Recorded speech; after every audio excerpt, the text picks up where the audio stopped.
Assalamualaikum warahmatullahi wabarakatuh. Shalom, Om Swastiastu, Namo Buddhaya, Salam Kebajikan.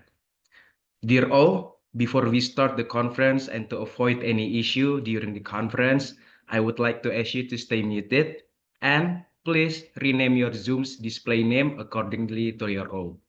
For presenters, please add letter R followed by your room's number and your full name. And for session chairs, please add SC in the beginning, followed by R with your room's number and your full name. Thank you. To the Honorable President of Association of International Business and Professional Management, Dr. Lim Gaisin, and to the Honorable Vice President of Association of International Business and Professional Management, Mrs. Ira Kristiana, and to the Honorable our co-host, Universitas Muhammadiyah Sumatera Utara, and to the Honorable Mr. and Mrs. Presenters, lecturers, distinguished guests, fellow participants, and ladies and gentlemen. I am Firdous, the MC for today's conference, and I would like to welcome all of you to this prestigious conference, the 2025 Malaysia International Conference of Project Management (ICPM), which held by Association of International Business and Professional Management that attended by people around the world, such as Indonesia, Malaysia, India, Hong Kong, Iraq, Mexico, and so on. On this occasion, we will have insightful presentation from prominent speakers across the countries whom I believe shall enrich our knowledge regarding the theme of this conference, which is reshaping global management, adapting to economic and technological shifts.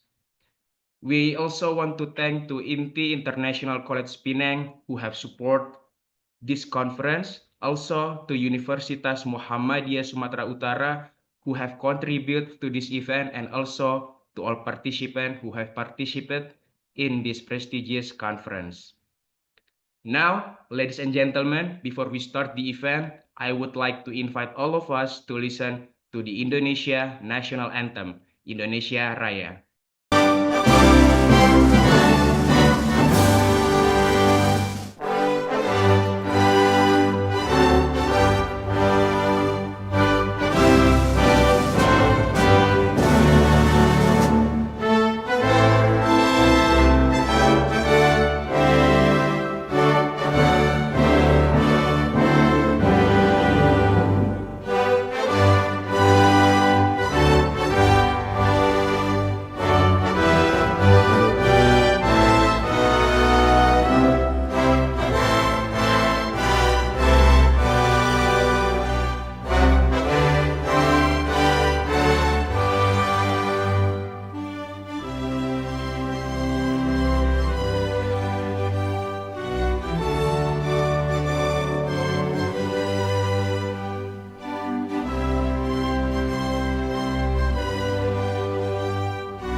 Thank you, ladies and gentlemen. Next, I would like to let all of us to see the AIBPM and Universitas Muhammadiyah Sumatera Utara's profile video.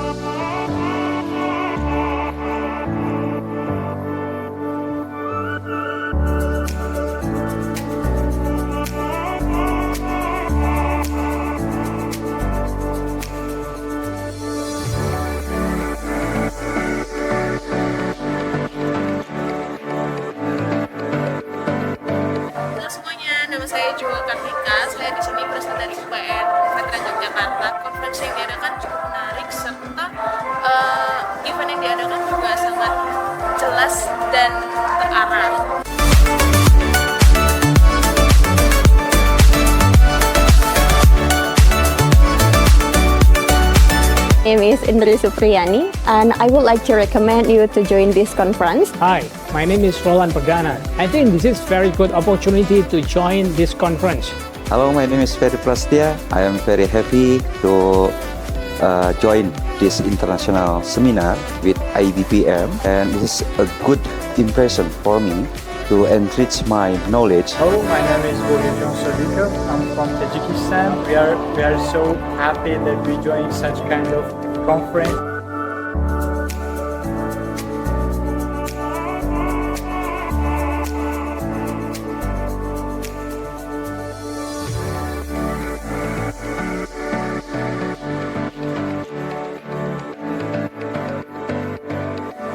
Kami mengucapkan selamat ya atas terselenggaranya the fourth Malaysia International.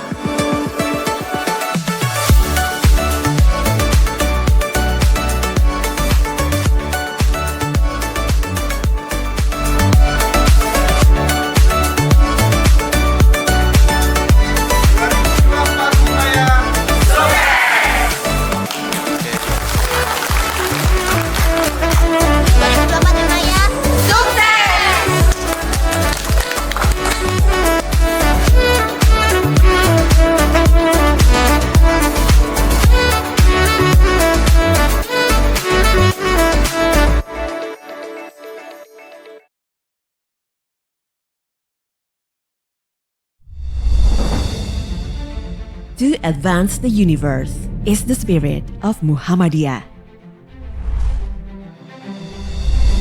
UMSU was built with that spirit, building civilization by science and technology. We are a part of universities groups under Muhammadiyah organization in Indonesia.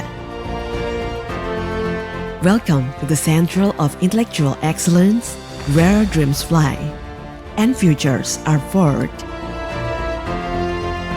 This is UMSU, Universitas Muhammadiyah Sumatera Utara, a reference for education in Medan, Sumatera Utara, Indonesia. We believe in creating the golden generation is not only by fostering intelligence, but also improving the leadership qualities on students. Integrating the development of knowledge and technology through the spirit of Islam and Muhammadiyah. We are not common university. UMSU is dedicated community to empowering minds and enriching lives. Providing innovation and technological development by research and community service based on spirit of efforts to realize Sustainable Development Goals or SDGs. Education is developed by supporting and encouraging students' innovation or creativity until the world known. UMSU has provided me with not just an education, but a sense of purpose and belonging. It's where I have discovered meditation and honed my skills, preparing me for a meaningful career and fulfilling life. UMSU continues to build cooperation at national and global levels to respond to the challenges of society. Join us at UMSU, Universitas Muhammadiyah Sumatera Utara. Together, we build a brighter future for the next generations. UMSU, excellent, smart, trusted.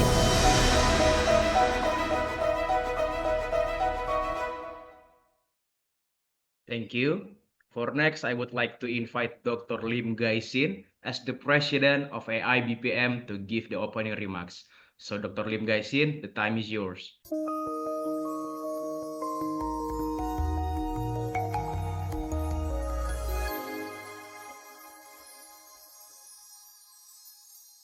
Hello everyone.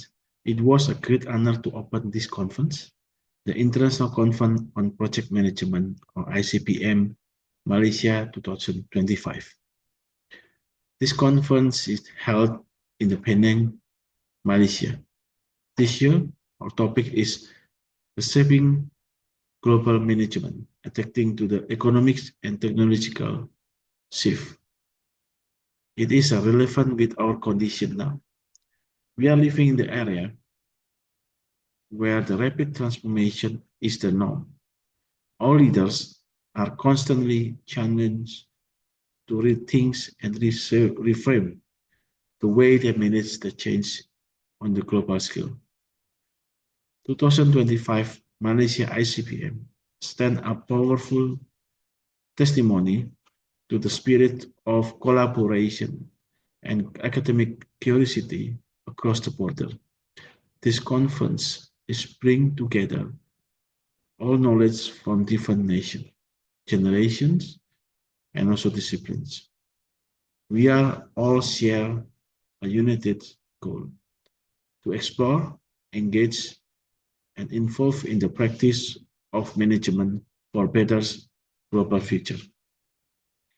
Through knowledge sharing and dialogue, we believe we are not just reacting the change, but we are actively shaping the direction of the global business and innovation.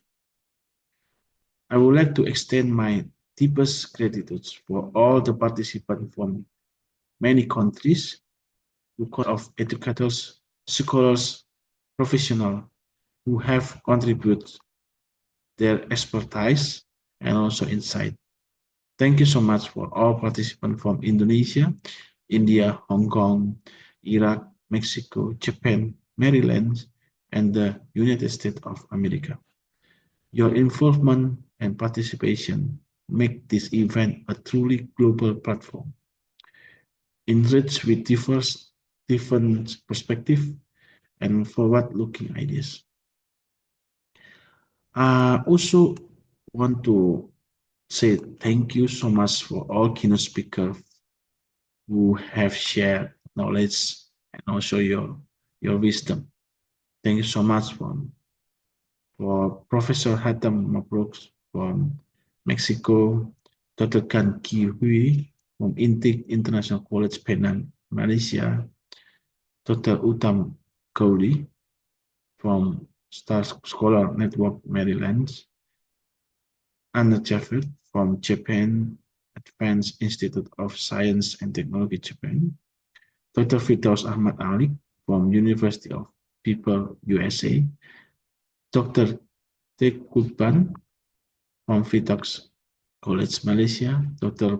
Padmalini Singh from India, and Miss Annie Malar from International College, INTI International College, Penang, Malaysia.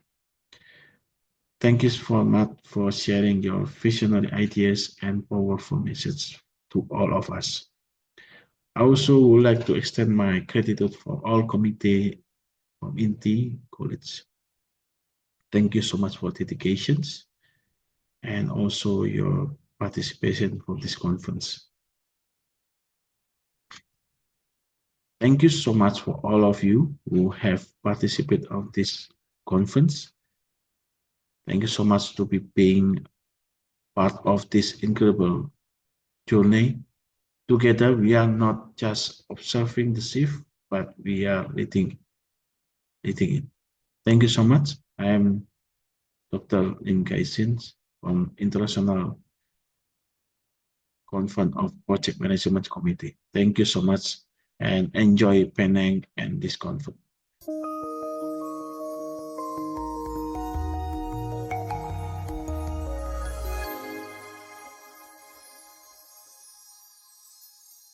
Thank you, Dr. Lim Gaisin, for the speech. And I'm able to say that we are really lucky to have such a great and remarkable people to support this conference.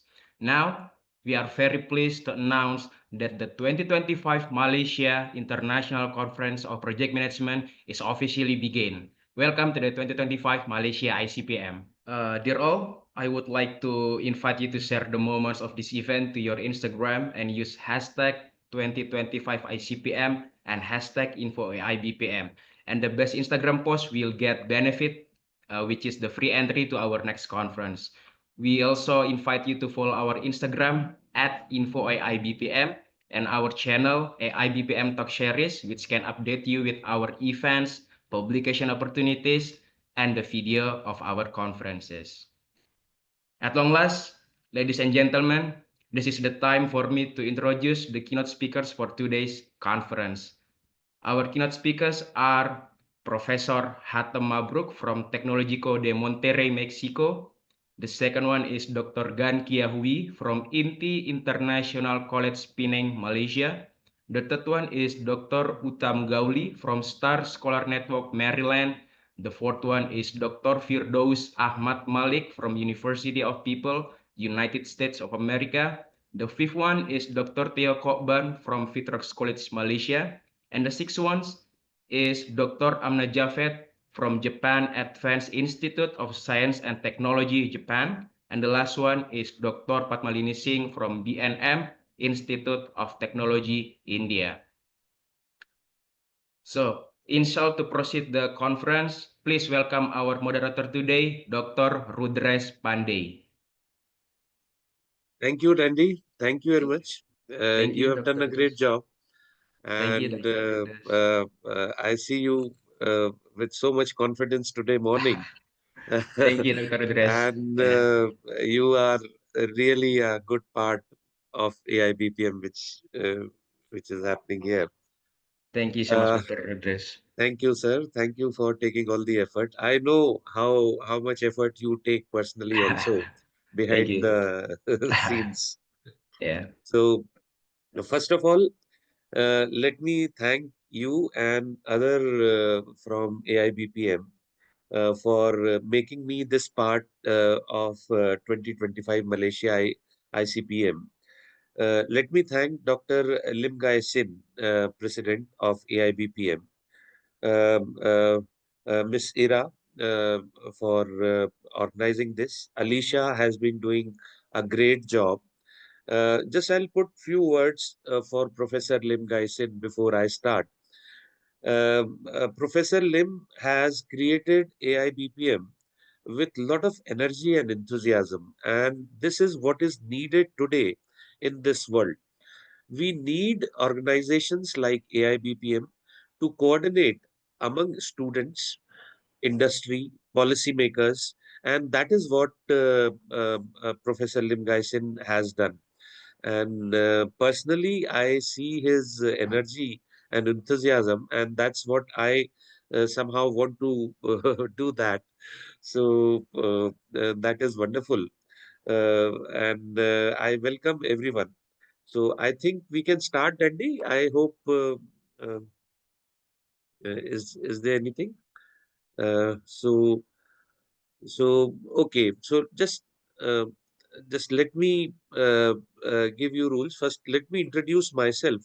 My name is Dr. Rudresh Pandey. I am a professor at Institute of Management Studies in Delhi NCR.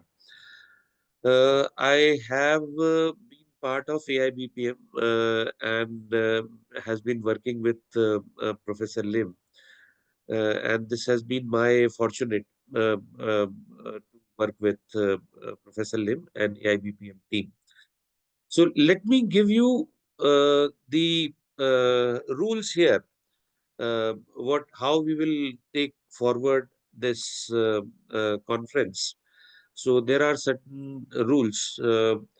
We, as Dandy told you, that we have 7 keynote speakers, and we will all the online participants.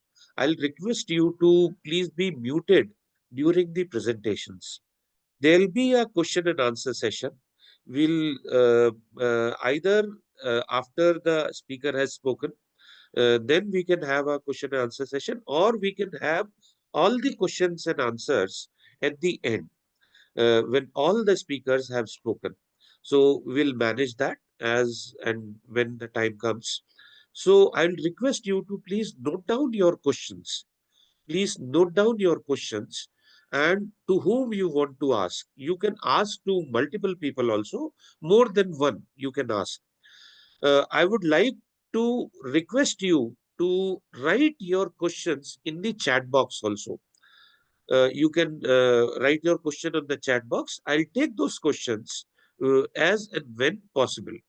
And obviously, I'll be sequencing the questions, and I'll be managing the questions which will come. So this is all I have. So let's get started with this international conference, reshaping global management, adapting to economic and technological shifts. I think this is a very relevant topic these days.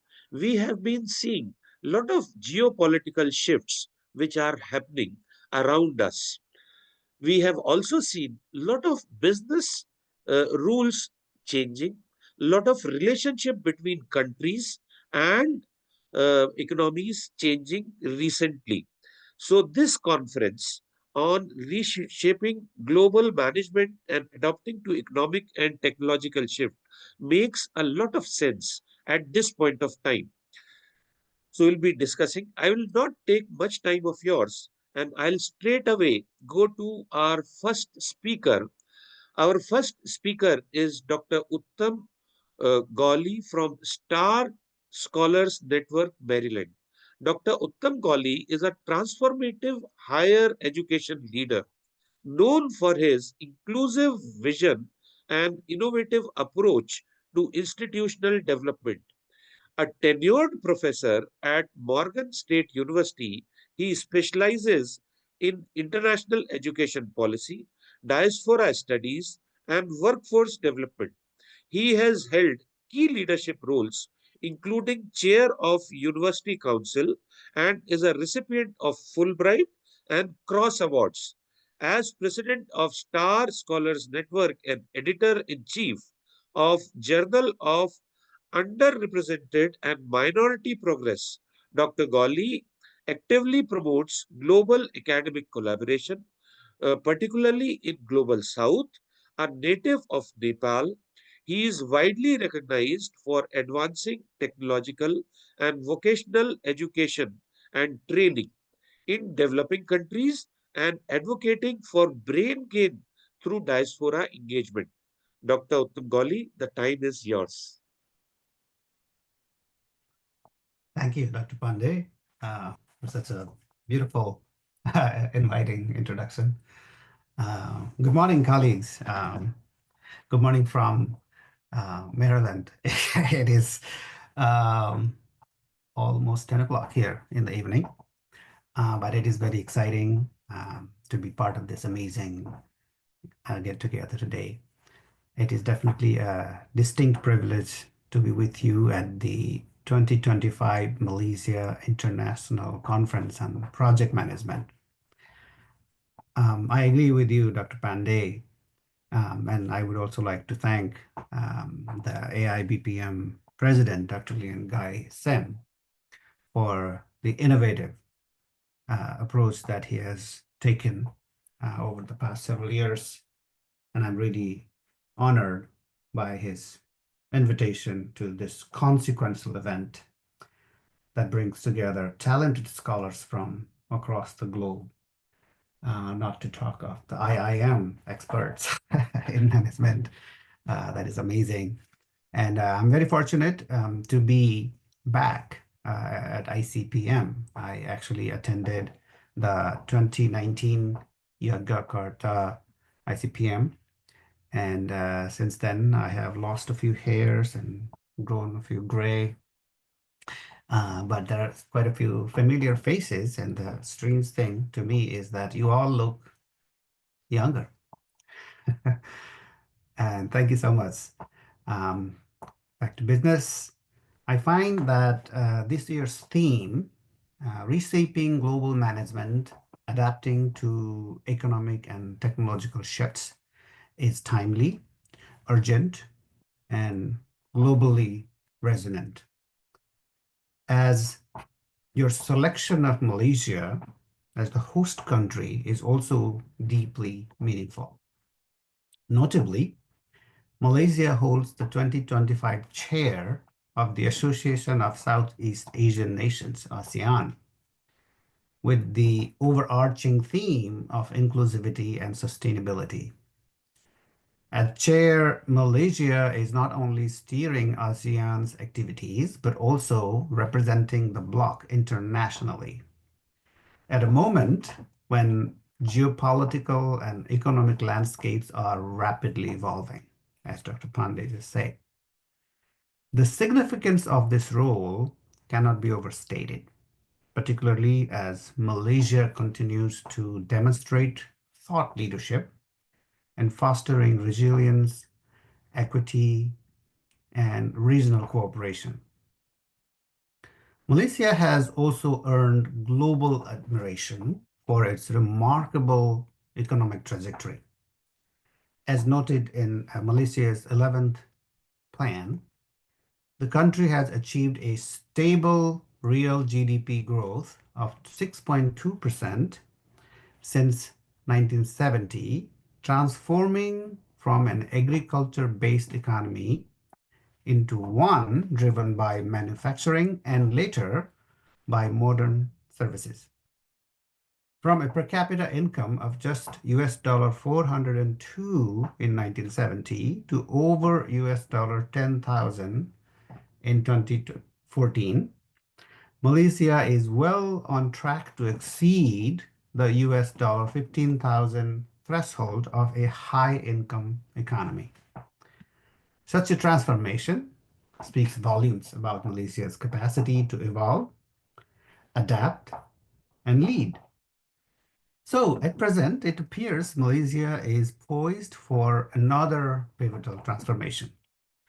In preparation for the 13th Malaysia Plan, the government has called for bold and comprehensive education reforms, emphasizing early childhood education, teacher training, professional development, STEM enhancement, and dropout prevention. These initiatives align with our central theme today, reshaping management to meet current and future demands.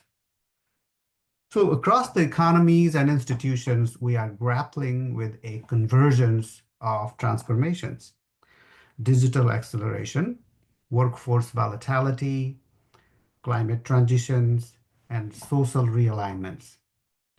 These shifts compel us not just to react, but to actually rethink the management itself. Today, I would like to frame our conversation using one of the most influential frameworks in contemporary global management. As the students of management, you may have heard about John Cotter's 8-step change model. Very old model, but still relevant. So I'm trying to make my life easier by hanging on to this model, but you will hear some of the things that you may like. This model helps us conceptualize not only how to lead change, but why we must lead it now, especially in Southeast Asia, where opportunity and disruption walk hand in hand. So as you can see, step 1, create a sense of urgency. The global talent gap, I would say, is the urgency there. By 2030, the global economy could face a shortage of over 85 million skilled workers, translating to an estimated loss of 8.5 trillion in unrealized annual revenues. Those are the projections.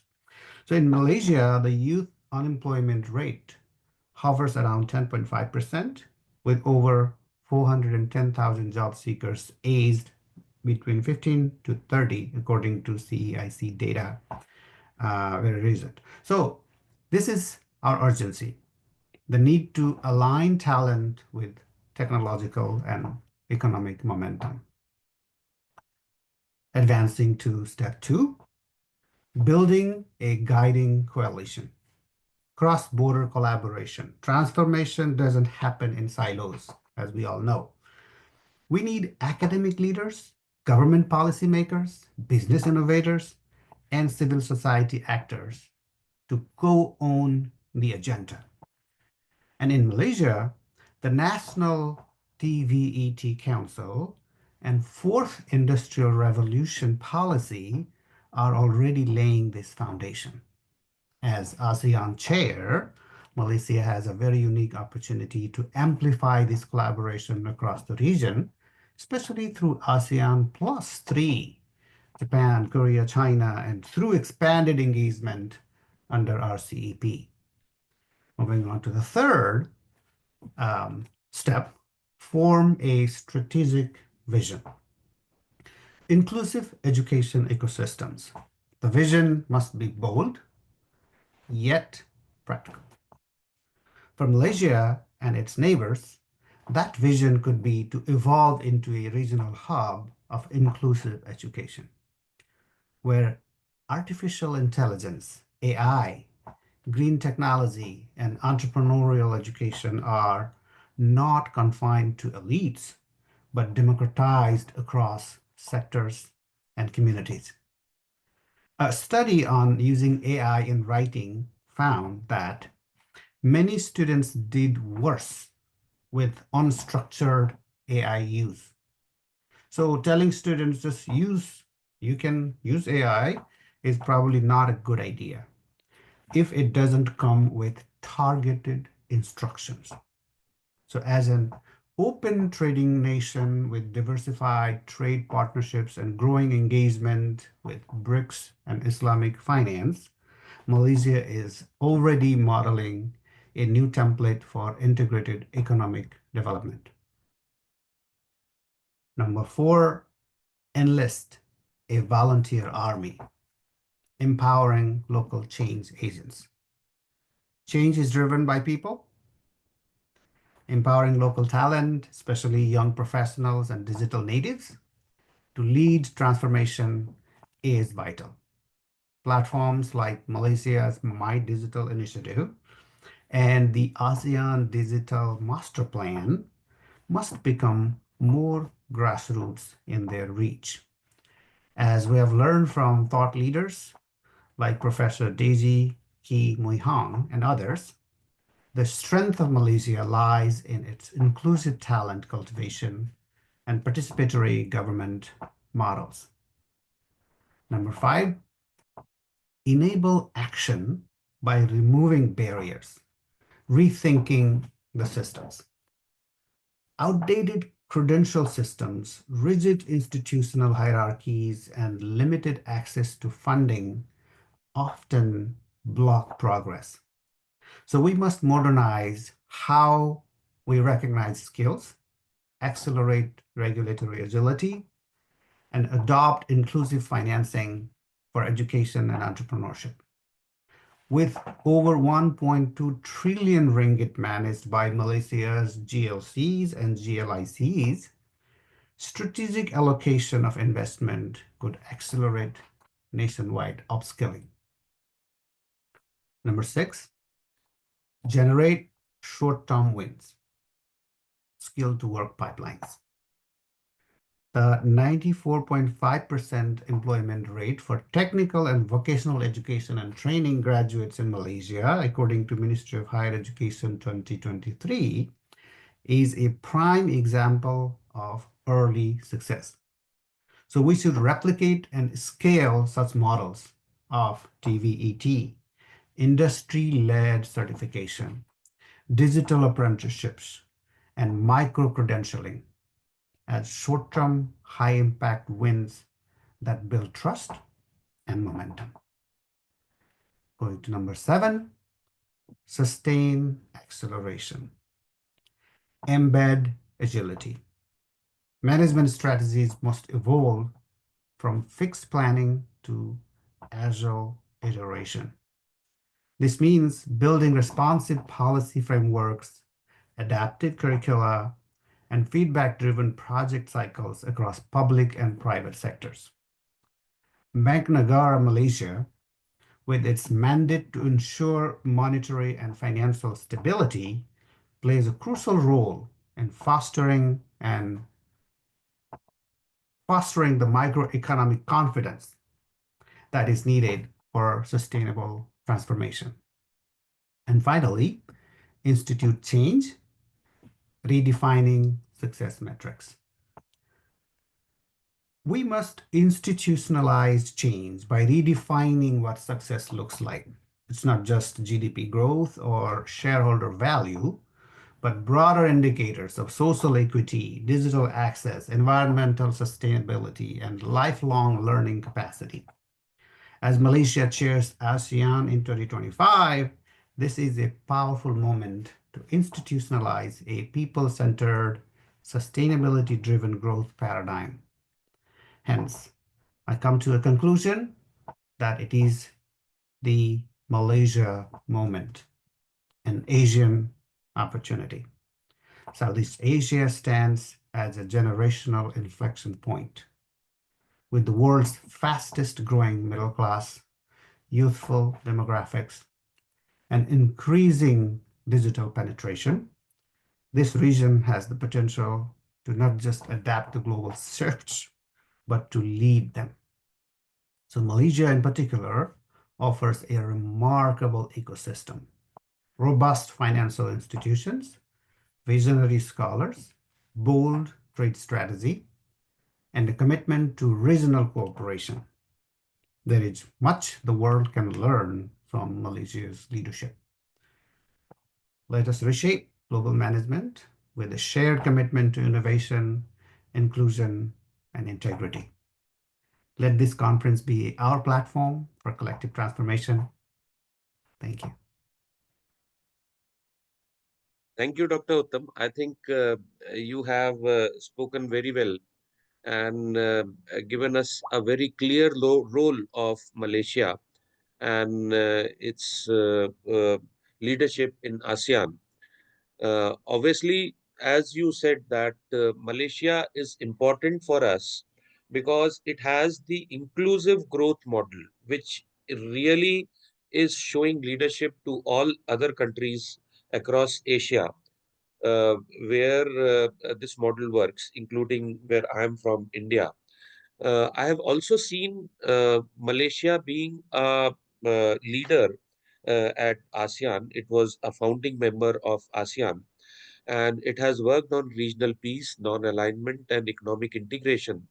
And Malaysia has also shown its leadership in resolving issues at South China Sea, and it has a ASEAN version of 2025.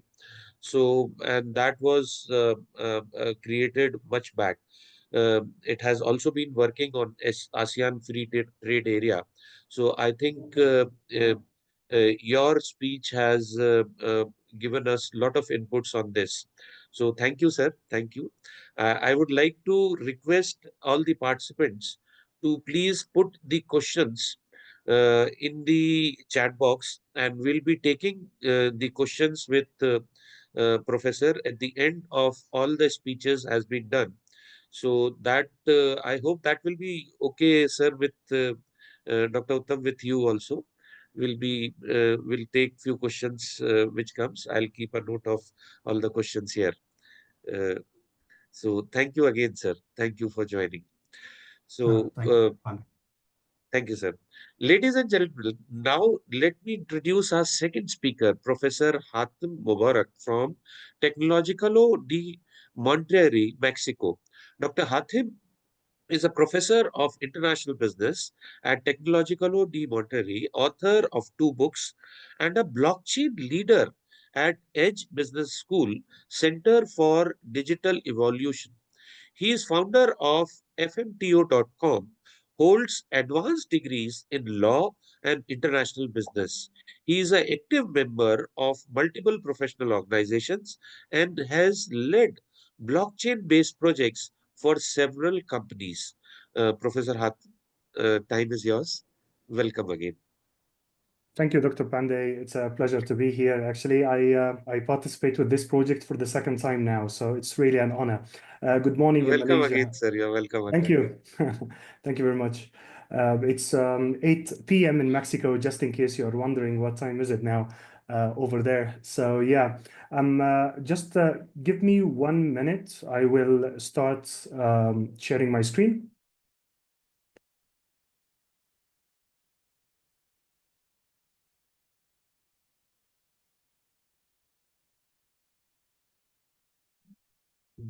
This one, and okay. see you over there.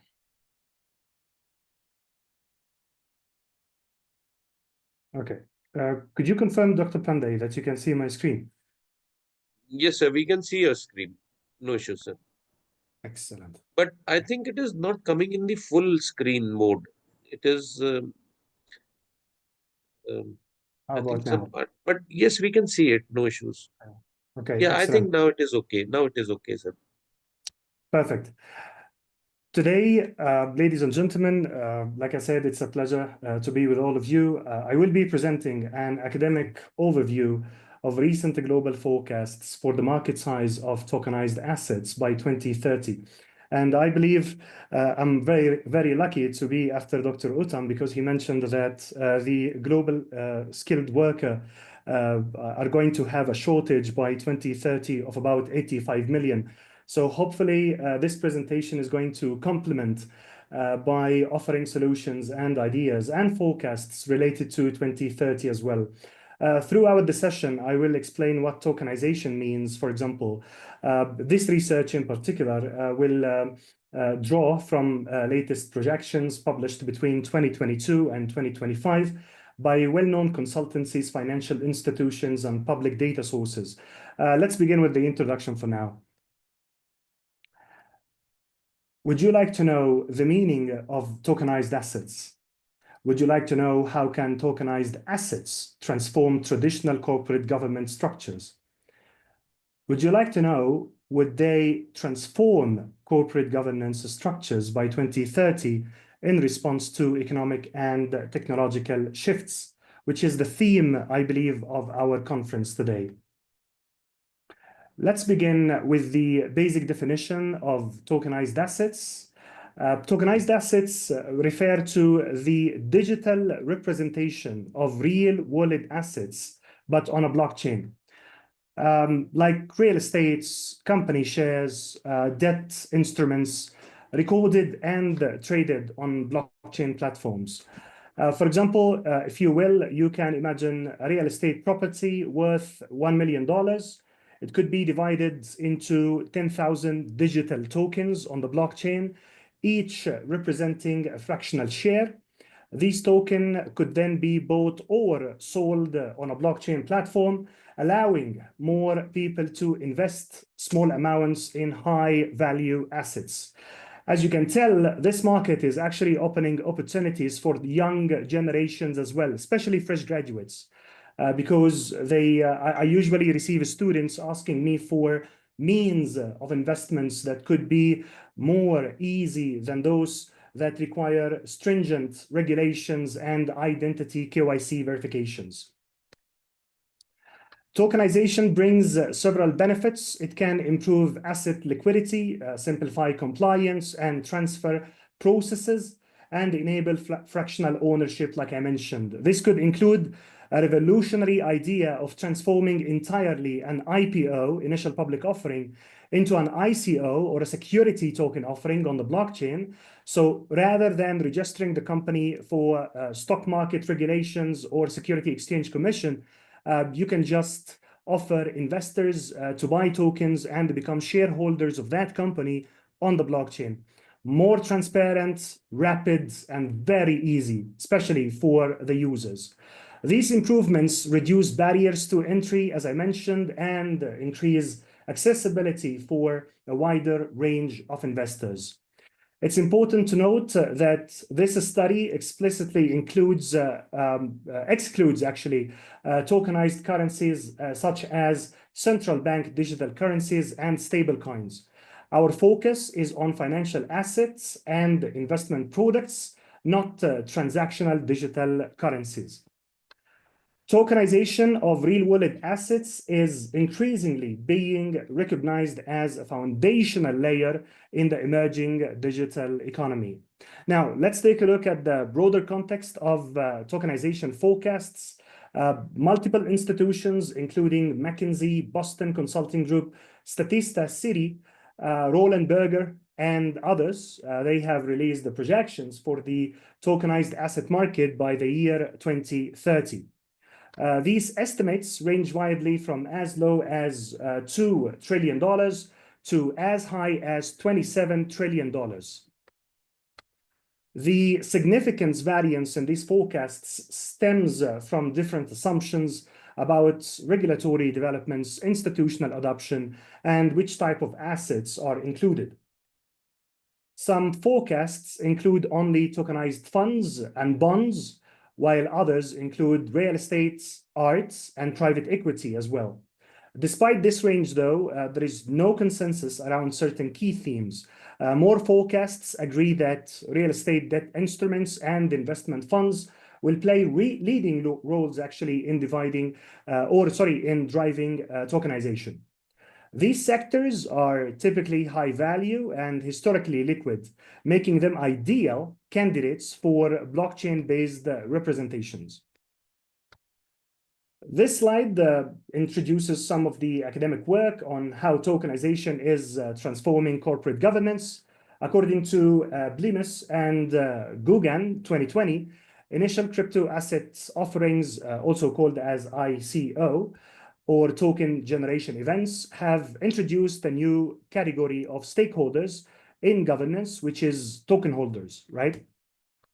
These stakeholders have different roles compared to traditional stakeholders. And this is especially impactful in SMEs, small, medium-sized enterprises, and decentralized startups. Tokenization is not just about financing, it reshapes decision-making processes, enhances transparency through smart contracts, and reduces the need for traditional intermediaries.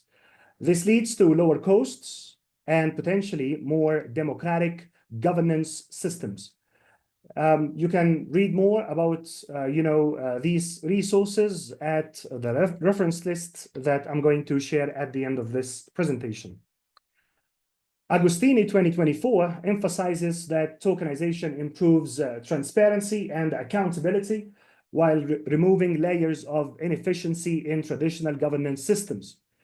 His study in corporate governance, participants, mechanisms, and performance proposes that tokenization could democratize corporate control through real-time, secure shareholder voting. Another angle is presented by Kolyasov et al. 2022, who study how digital assets, especially tokens, affect centralized versus decentralized corporate forms. They describe a hybrid corporate platform model and analyze the emergence of decentralized autonomous organizations. In other words, the DAOs. This hybrid model blends cooperative and fund principles under decentralization, which are, of course, key concerns. You can find definitely that resource in the reference list at the end as well, which I'm going to share. In this particular part of the presentation, I will explain the methodology used for the research, which is very simple. The study follows a mixed method approach that combines both qualitative and quantitative analysis. Through academic literature and white paper review and quantitative insights using secondary data, the data was gathered from publicly available consulting reports, peer-reviewed academic articles, and blockchain databases like CryptQ and Tally. I focused on market size projections, asset class coverage, and structural changes introduced by tokenized governance models. All sources were selected based on recency, reputability, and verifiability, ensuring the results are hopefully credible and current. Continuing with the methodology, I'd like to elaborate on how the data was sourced and analyzed. Academic literature was identified through research engines like Consensus, Gestor, and Google Scholar. Market data was structured in comparative tables and charts. Only peer-reviewed or highly authority sources were used. I also relied heavily on institutional publications as those by McKinsey, BCG, Citi, Statista, and the WEF World Economic Forum. To make the findings comparable, all market forecasts were compiled into structured tables and visualized as charts. This helped me triangulate insights from different domains, academic, basically industry, and empirical blockchain data. This multi-source triangulation increased the validity of our conclusions by cross-verifying claims through independent datasets. The slide explains the approach taken for data collection. I compiled forecasts and tokenization projections from 8 reputable organizations published between 2022 and 2025. These included consulting firms, as I mentioned, McKinsey, BCG, Roland Berger, financial institutions like Citigroup, and global organizations like the WEF, academic and public research platforms like Statista and Forbes Technology Council. Only public verifiable sources were used, and each was documented with either a DOI or a direct website link to ensure academic integrity. More importantly, the data collection excluded definitely the stablecoins or the central bank digital currencies to keep the focus on tokenized real world and financial assets, such as real estates, funds, and bonds. Now, let's take a look at the data analysis process. I organized the projections from 8 sources into a comparative table, which I'm going to display in the next slide. And what you see right now is the evidence of the $30 trillion market projection by 2030 presented by Security Token Market, and I attached this in the reference list for your kind consideration as well. If we take the stable coins out of the equation or the graph, this gives us the mentioned number of $27 trillion. Now the table. This is the comparative table. Later, of course, I decided to visualize this data in chart form to better identify patterns.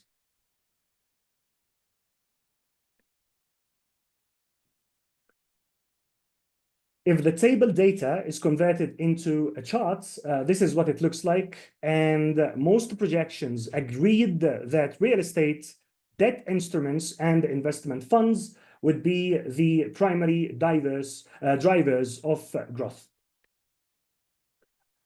The variance in projections stems largely from different assumptions about technology adoption rates, inclusion of asset categories, and how regulators in key markets are expected to respond to tokenization. This comparative analysis enabled us to triangulate insights and draw well-rounded conclusions about the likely scope and impact of tokenized assets by 2030.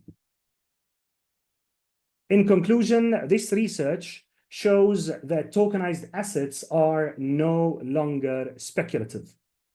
Currently, the market cap of cryptocurrencies is exactly almost $3.3 trillion. This market we're talking about of security token offerings and asset tokenization is expected to be 27, if not more, $trillion by 2030. This begs the question of whether to solve certain issues related to technological developments and innovation, especially those discussed by Dr. Uttam, are going to be hopefully overcome by paying attention and concentrating into a market like the tokenization assets market. This market is currently, in my opinion, small compared to all of these resources combined, giving some projections about the year 2030. So the time for action is now. The time for action to get engaged into not only this kind of technology of blockchain, but changing the entire business model of companies worldwide. Tokenizing assets is extremely important and is going to play definitely a bigger role in the future. It's to be noted that this research is a kind of untraditional when it comes to the methodology. So rather than just relying on historical data in order to answer a question, the current situation, it actually uses some sort of predictive analytics into the year 2030. Based on public data and credible sources, the projection is about 27 trillion by 2030. These forecasts reflect a growing consensus that asset tokenization will dramatically expand market participation, improve liquidity, and increase transparency. The most commonly identified drivers across all reports are tokenized real estates, fixed income instruments like bonds, and investment funds. These asset classes are typically less liquid and stand to benefit most from tokenization. While the outlook is promising, tokenization remains in its early phases. That's why I said our chance is now to take action. For it to scale meaningfully, regulatory clarity and technical infrastructure are essential. Different countries have taken very different stances on tokenized securities and ownership models. This fragmentation creates friction that could delay adoption. I actually worked on multiple projects here in Mexico myself, and many of which were very successful and many of which disappeared afterwards. Going forward, a collaboration between policymakers, institutions, and technology providers will be key.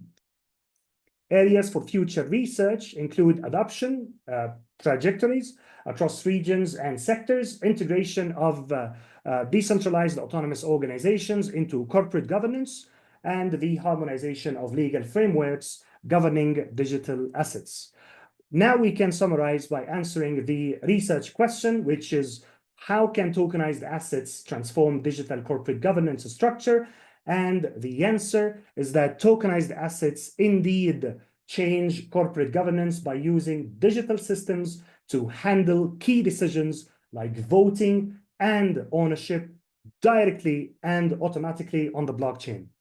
The answer to the second question, would they transform corporate governance structures by 2030, is yes. Tokenized assets will likely play a foundational role by 2030, according to predictive analytics.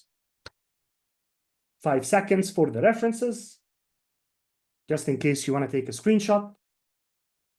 And this is the second slide for the references. And before I go, I would like to say a big thank you for our audience. If you would like to get in touch with me through LinkedIn, just scan the QR code.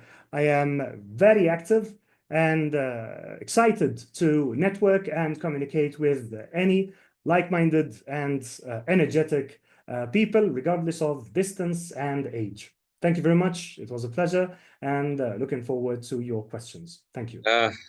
Thank you, Dr. Hatem. It was so nice. In fact, I'll be the first person to network with you. It was a very engaging and very informative presentation you made. I would like to inform everyone that as our speakers are joining from different locations, and there are different time zones in which they are sitting. So it will not be, at times, it does not permit us to hold them till the end of the conference and ask questions. Because I understand, Professor Hatem, it's very late there and it's night there. So I would request everyone to ask questions. We still have time right now. Ask questions. You can raise your hand. I'll unmute you and you can ask your question. Or you can write in the chat box and ask a question. Because we have time right now to take maybe 1 or 2 questions. In the meanwhile, Professor Hatem, let the participants ask question. I want to ask you, how do you see tokenization evolving in the next 5 years, especially in the countries like India, Malaysia, Indonesia, which are developing countries, and also Mexico. And what role do you see tokenization will play here? Also, I would like you to give some tips to the participants, especially students. How can they prepare themselves for the future? How do they learn and how do they prepare themselves for this future which is coming with tokenization? Excellent. Thank you, Dr. Pandey. Tokenization, it's a really interesting topic, and there is a revolution going on in terms of, and I can tell you for sure based on personal experience, because like I mentioned, I actually participated myself in multiple projects that I supervised on the blockchain. Some of which they are all about tokenization and ownership. One of those projects was actually an exchange that required funds, and they needed investors in an easy way worldwide to participate in ownership. So we created at the beginning an NFT. Each NFT was worth a specific value of representing ownership, of course, out of 100%. And the more you buy of those NFTs, the more you're going to have ownership in the company. Then we changed that model into tokens rather than NFT. So the more tokens you buy, the more ownership percentage you are going to acquire. And the project was very successful, to be honest. Now, that was imagine, that was 2 years ago, right? I mean, that was 2 years ago. And that tells you something. It tells you that somebody is thinking and somebody's taking action.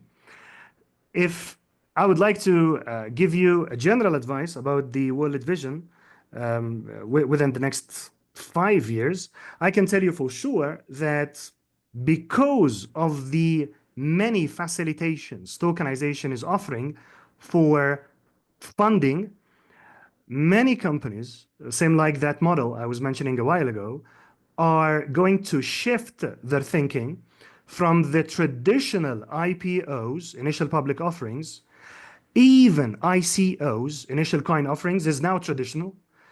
And they are going to start moving towards the security token offerings and the tokenization of fractional ownership on the blockchain. But not only the fractional ownership concept that is going to be revolutionary. Imagine the Mona Lisa is on sale, right? I mean, the Mona Lisa is on sale.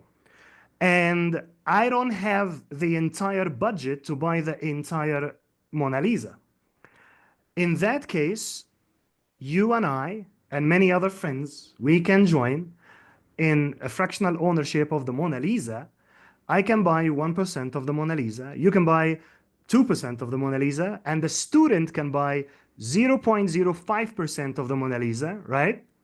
And we can all be sharing the Mona Lisa. Real estates, same thing. This opens a gateway for fresh graduates and students who are looking for means of investments and early retirement. This is going to change the entire game of fintech. This is going to change the entire game of fundraising worldwide. It happened already in Mexico. I mean, it happened already in Portugal. I worked on a project in Portugal. And many countries are starting to take a very interesting stance in terms of fintech law, like Mexico, for example, Gibraltar, Switzerland, Japan, and I know Malaysia is taking action legally to embrace these changes. Dubai, United Arab Emirates, you know, and we see that policymakers are starting to open an eye for these interesting methods and means of fundraising worldwide. Now, my advice to prepare for the students is, number one, acquire knowledge. It's very important because the financial world is, in my opinion, the wild west. You can never gamble. I mean, you can never take, you know, risks without mitigation. You can never take a step without studying that kind of step very well in advance. There are many tools that will give you power to empower yourself with knowledge.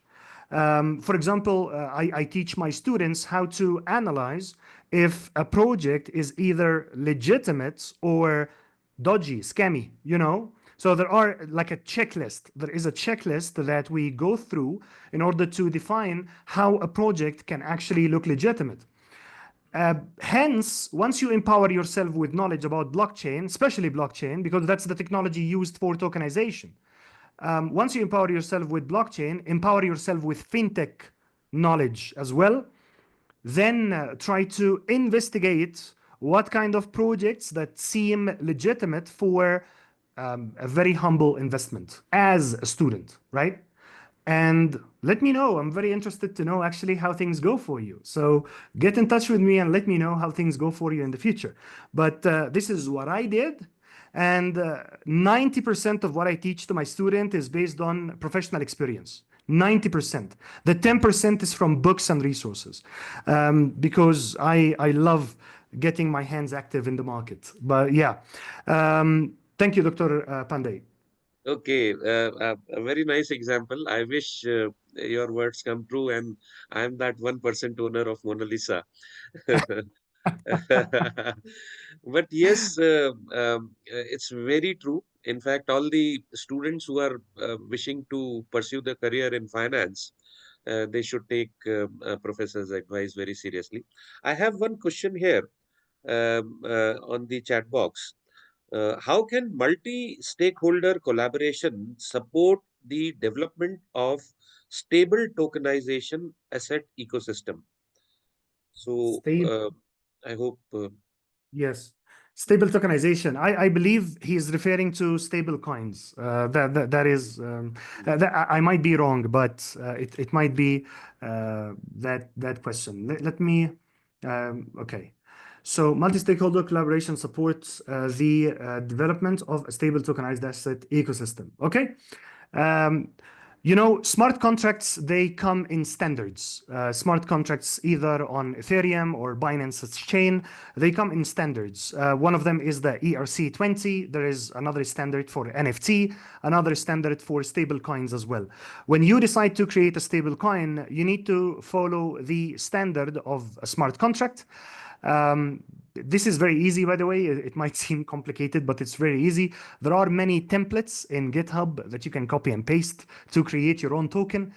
Once you follow the standard of tokenization for creating a stable coin, then you're going to be able to create your stable coin. Now, think about it like this to answer your question. When it comes to shareholders, the more token you buy, the more tokens you buy, the more your ownership is going to increase in terms of percentage. Now, what we do usually in projects is that whether it's a stable coin or non-stable coin, what we usually do is that we have 100%, right? You cannot distribute to the market. You cannot distribute to the market more than 50%, okay? There are initial stages like early stage seed phases, you know, early seed phases, stages, friends and family, you know.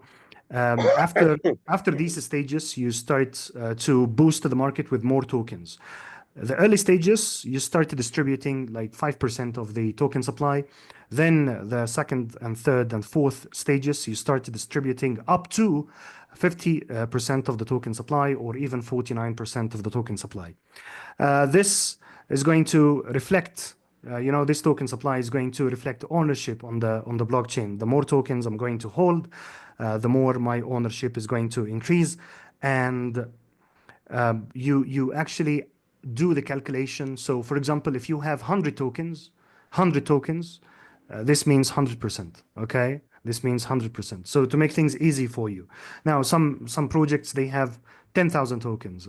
They have 1 million tokens, 1 billion tokens. And that is constituting in ratio the 100%. This is the example of, let's call it a limited supply, okay? A limited supply of tokens. Now, a stable coin must, if you think about it, must match the money supply, right? The money supply that is being held by the company in banks. I'm talking about fiat now, right? Think about what Tether USDT is doing in the wallet of cryptocurrency. I mean, they have to always match a specific money supply so that the pair of one tether is going to be always one USD, right? In reality. And that is highly complicated and definitely not recommended because this means if you have unlimited supply of tokens,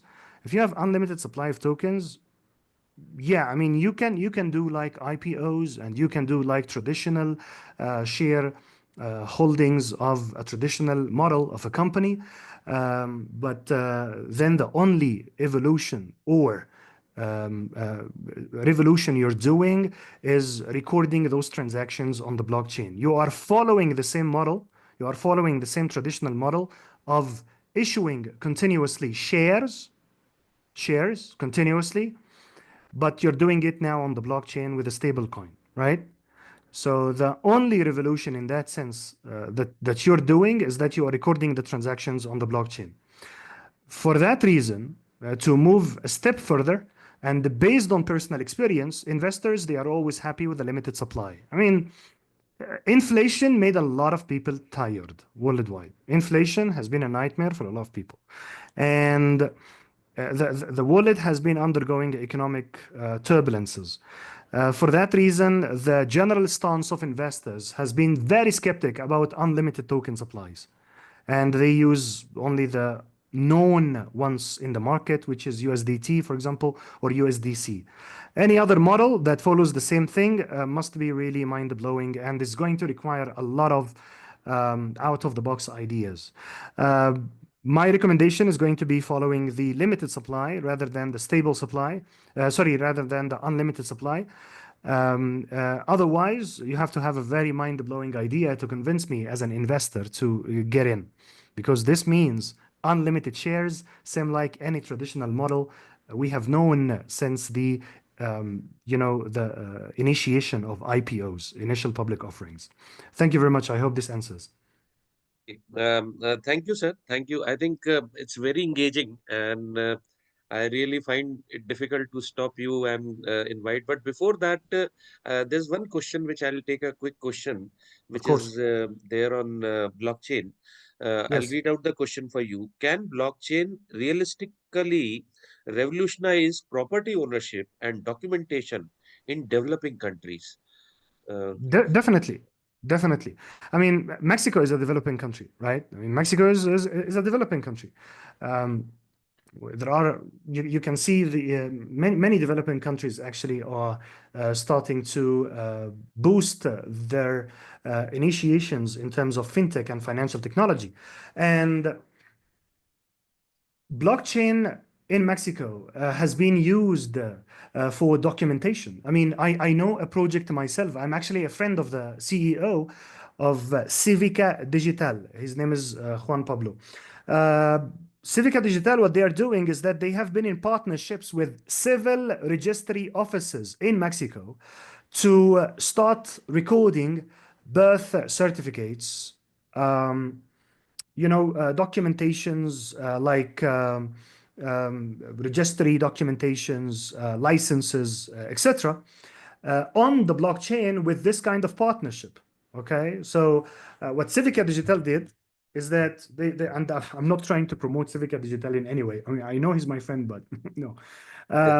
Civica Digital, what they did is that they have been in partnership with many, let's call it councils here in Mexico. Okay, so many councils here in Mexico, they started having those partnerships because they discovered that recording those birth certificates and documentations on the blockchain is going to be more authentic and more interesting, right? In terms of immutability and transparency, etc. And they have been unstoppable. Why? Because now, actually, Tecnológico de Monterrey, I don't know if you can see the full name because of my head, Tecnológico de Monterrey, the university I'm working with, gives all diplomas for students upon graduation on the blockchain. So as a student, when you graduate, your diploma is not going to be in paper. I mean, in paper, this is very nice in order to put it on the wall. But as an employer, and this is personally, like, if I'm your employer, you have to show me your digital diploma, right? If you show me your hard copy diploma, I'm sorry, I cannot, I mean, I understand, but I'm a cautious person. You have to show me your digital diploma. Why? Because you can tamper with hard copies. You can never tamper with a digital copy on the blockchain. And that's why Tecnológico de Monterrey was the first institution in Latin America. Actually, we are #1 in Latin America now, according to QS rankings. Tecnológico de Monterrey allows you to graduate when your diploma is on the blockchain, verified with your score and everything, transcripts and everything, right? So as your employer, if you are applying for a job, I can actually have your vacancy for you if you provide me with the credentials and the academic certifications on the blockchain. So if this is in Mexico, this begs the question: how many developing countries they started to follow the same path, right? I believe there are many others. And speaking about property, I mean, property. I know many companies and many landlords that started to have this initiative even by themselves. Okay, so they create like a project. There was a company before. It was about security token offering in Monterrey, and it was about gold, precious metals, oil, and different commodities. And the company owns all of that. But the company said, if you would like to have ownership of these assets, then you can actually start buying tokens. The more tokens you buy, the more share of these assets you're gonna have. And I worked with that project in the past. But yeah, I mean, these are simple examples of how Mexico as a developing country is doing. And I believe there are many, many other examples if we do further research. But thank you. Okay, thank you, sir. Thank you. am getting questions now, but problem is that I've already overshot with my time, and Professor Gen is waiting. I know she's waiting. So Arun, and one more question. He has asked about traditional database and how it is secure, and I think Dell has one more question. Maybe we'll take this in the end, if possible, of all the speakers. And you can always get in touch with Professor on the LinkedIn. And sir, congratulations for your QS ranking. We Thank look you. forward to interact with you more, and maybe we can have you at our institutions as a keynote speaker, or maybe pleasure. an expert speaker on the subject. So we'll Thank hope you. to see you again, sir. Thank you very much. Thank you. Likewise. Thank you. Okay, ladies and gentlemen, now after such a strong and interesting presentation on tokenization, blockchains, we have one more very interesting speaker coming up, and this is Dr. Gen Kia Hui from INTI International College, Penang, Malaysia. Dr. Gen Kia Hui is the head of programs for the Center of Australian Degree Programs, CADP, and a lecturer at INTI International College, Penang. She holds a PhD from University South Asia, specializing in organization behavior, management, and the psychological safety climate. With over a decade of teaching experience in higher education, Dr. Gen's expertise spans international business, project management, organizational behavior, management science, business entrepreneurial simulation. Dr. Gen has received multiple accolades, including Best Paper Award at First International Youth Conference in 2021, Best Paper Award in AIC 2023. She is also sought after keynote speaker at various international conferences, including AIBPM conferences, sharing her insights and advancing knowledge in the field. In addition to her academic contribution, Dr. Gen serves as editorial board member and a reviewer for several esteemed journals, further demonstrating her commitment to academic excellence and research dissemination. And in fact, I can personally introduce Dr. Gen. She has been very helping professor, and she is really enthusiastic. I have personally interacted with ma'am. She is really enthusiastic in when it comes to education and academic matters. Dr. Gen, welcome, and time is yours. Thank you, Dr. Pandey. Good morning, everyone. Let me share my slide.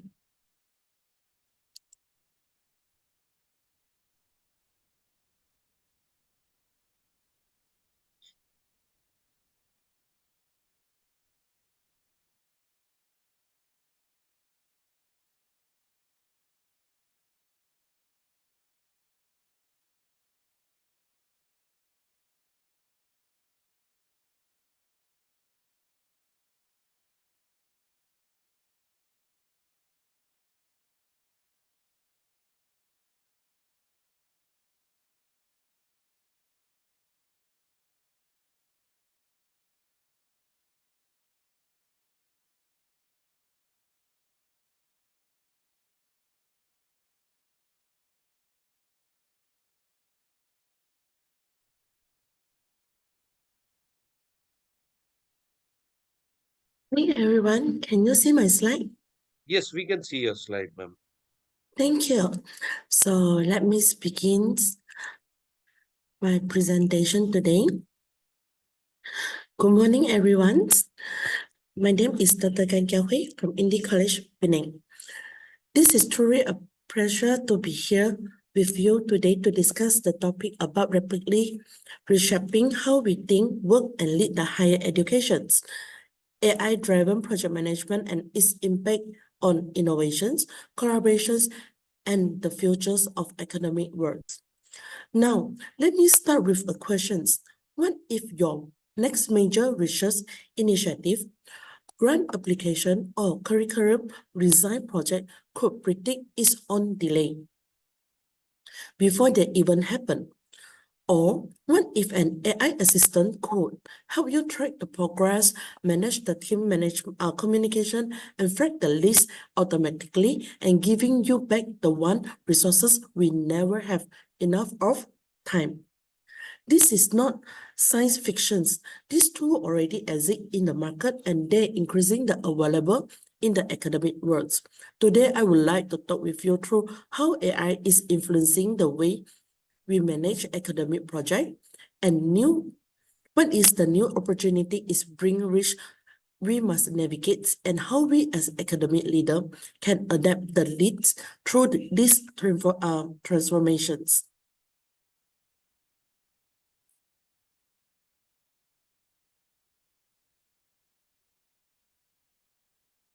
We are entering a new era in academic work where AI is no longer a busy word but a tool that we can actively integrate into our daily professional life. From research to administrations, AI is enhancing how we manage time, resources, and information. This shift challenges us not only to adopt new technology, but to rethink our process and role as an academic staff.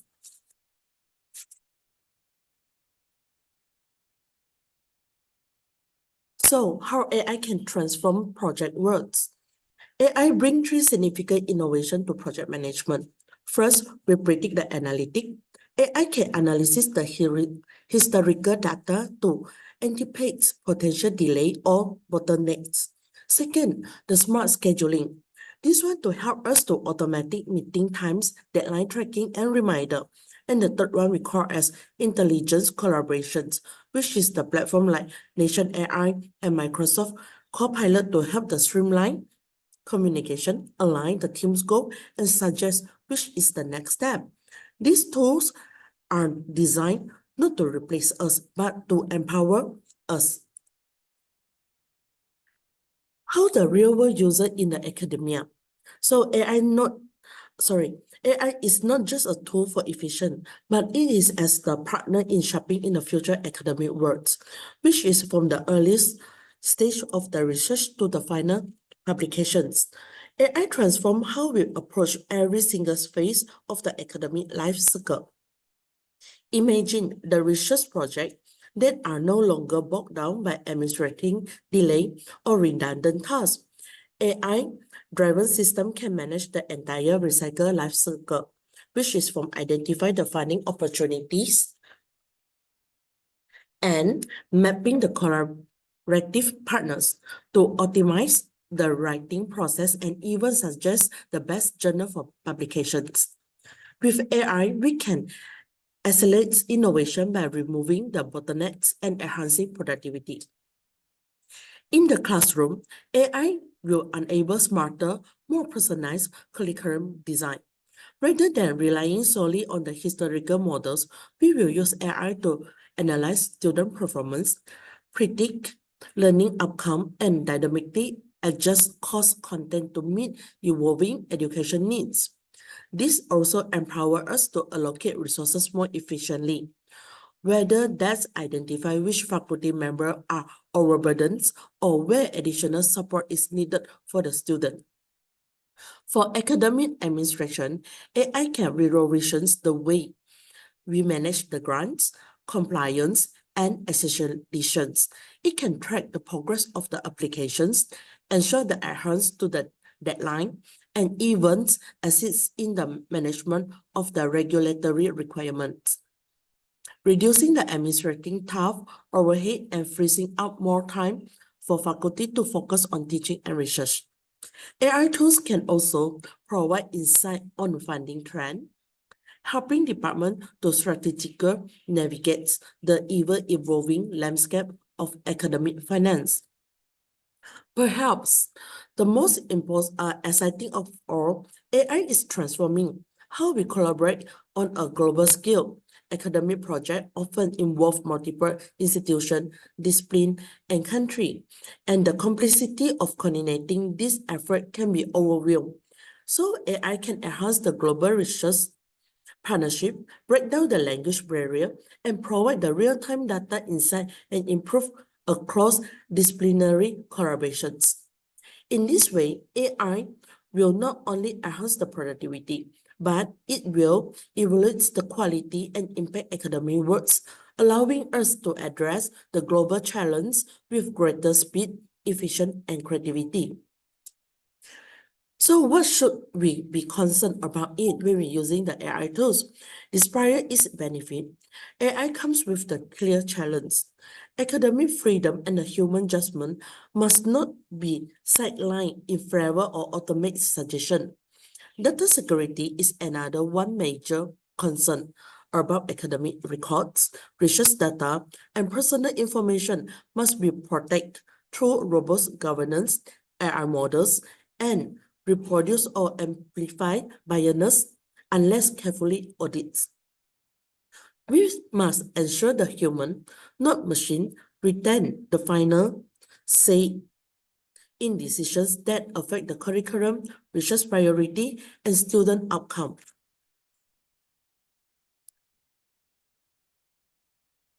The evolving role of academic staff.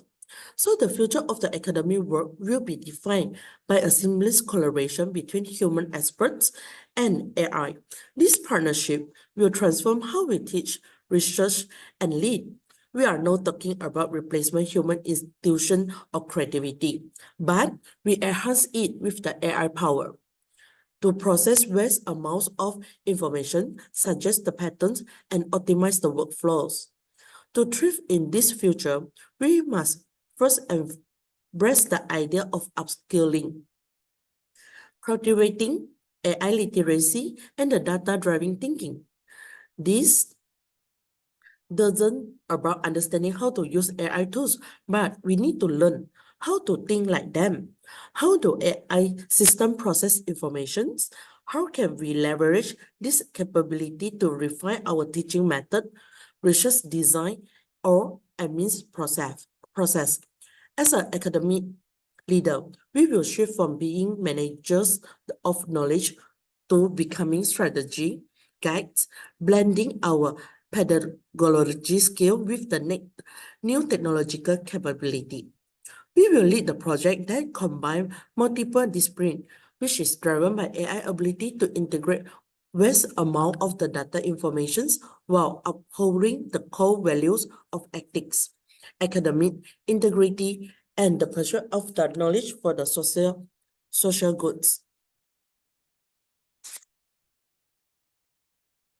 In a collaborative ecosystem that includes AI, we will create academic environment where agility is the key and openness to try and error, to experiment in. And the most important is we can accept the failure. Creativity will be the foundation of the innovations. And AI will empower us to push the border faster, but with the thoughtful and ethical foresight. These transformations require leadership at all levels, both within the academic institution and across the global community. Those of us who are ready to counter with these trends will not only influence the success of our institution, but will refine what it means to teach, learn, and innovative in an AI-enhanced world.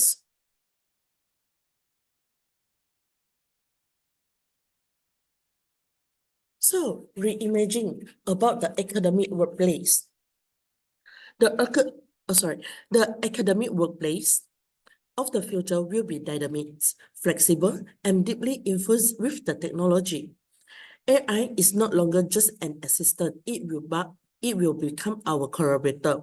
Already we see AI how to support the faculty in monitoring the student through personalized their feedback, suggestions, relevant reading, align with the student progress, and even helping the academic discover the most suitable journals and co-author for their works.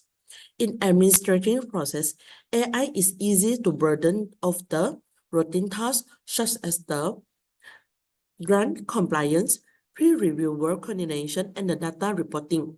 In collaborative research, AI facilitates communications across the border and discipline, making the virtual teamwork more seamless and productive than even ever. As academic leader, we must actively cultivate a mindset of agility, embracing interactive development, interdisciplinary synergy, and evidence-based innovations. We need to make the room for experimentations and failure, while also upholding the ethical and the standard of accountability in how we implement AI solutions.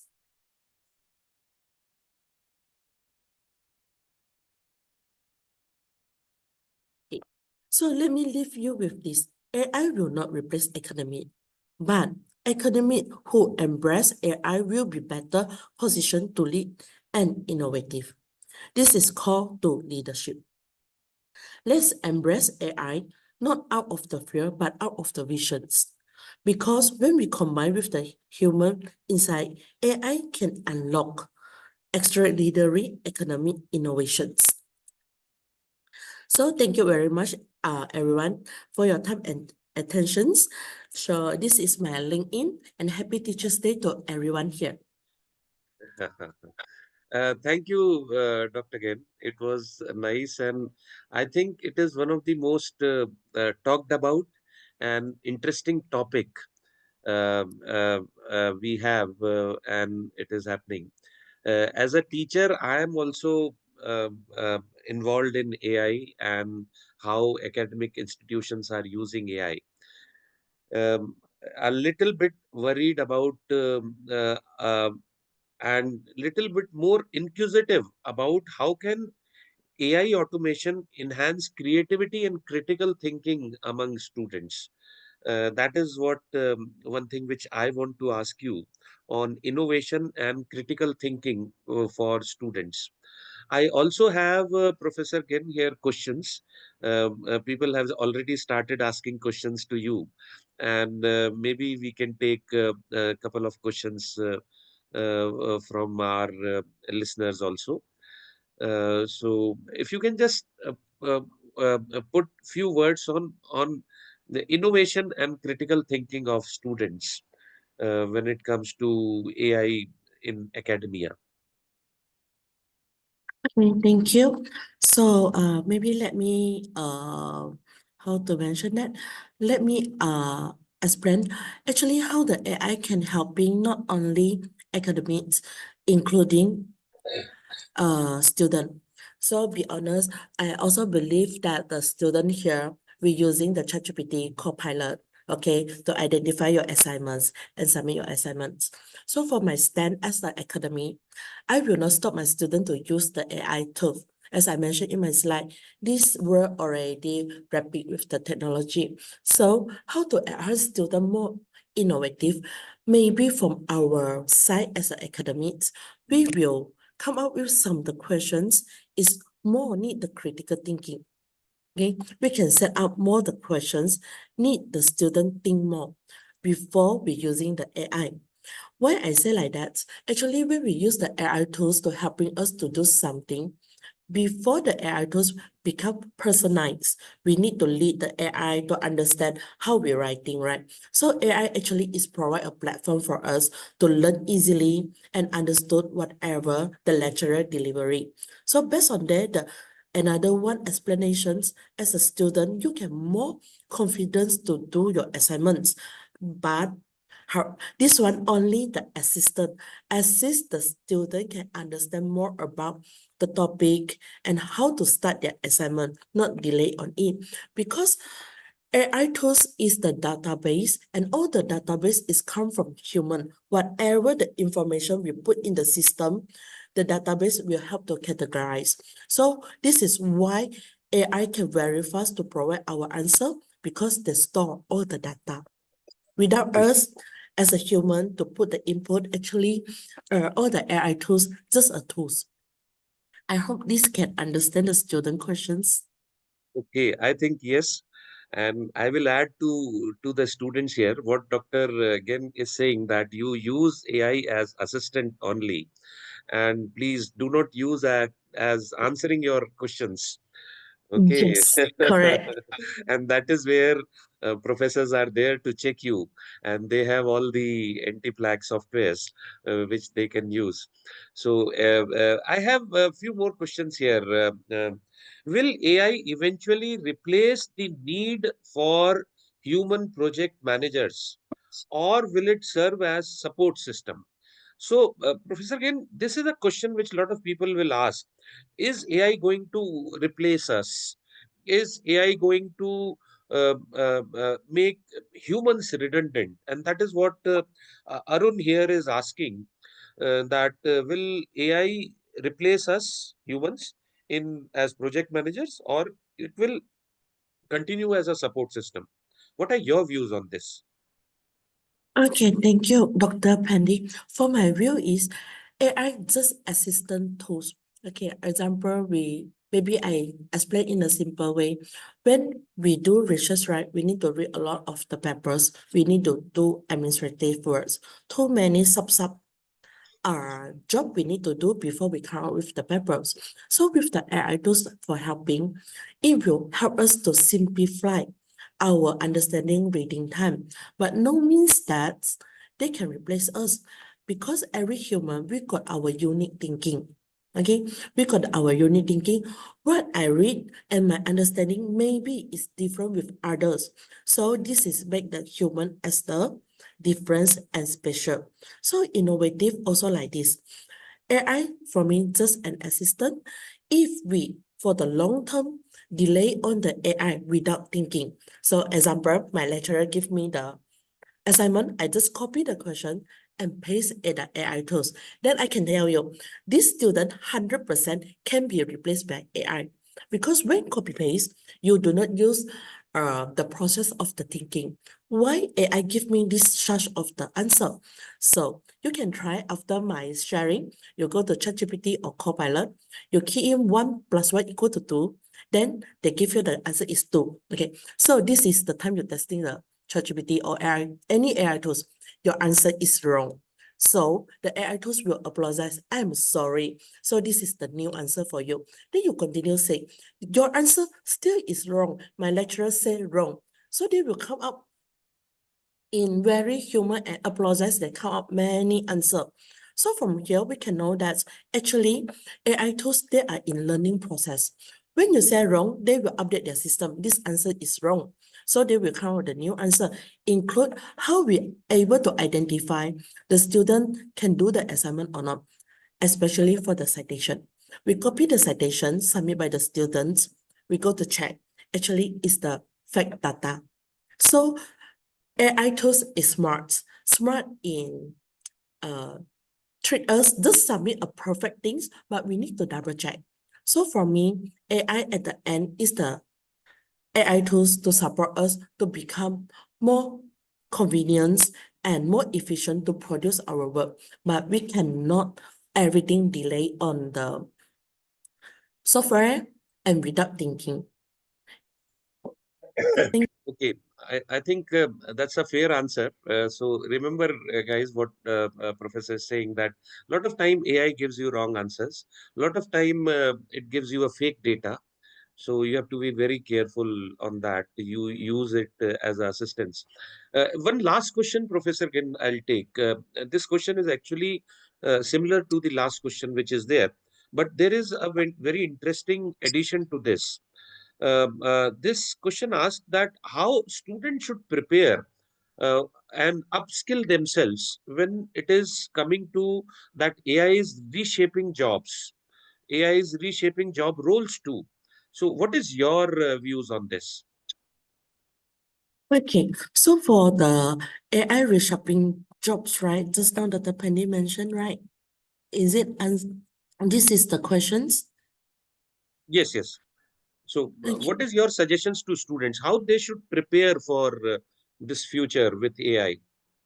Yes, this is very good questions, Dr. Penny.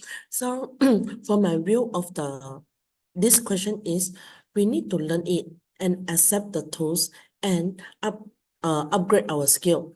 Example, previously we are talking about the Excel, okay, Power BI. Power BI also is one type of the AI tools, right? So when we use the Power BI, actually we can run the data very fast, especially for the MNC company. Daily come inside a lot of the data need to analyze. Include when we do the research, we also use some AI tools, including SPSS, Smart PRS.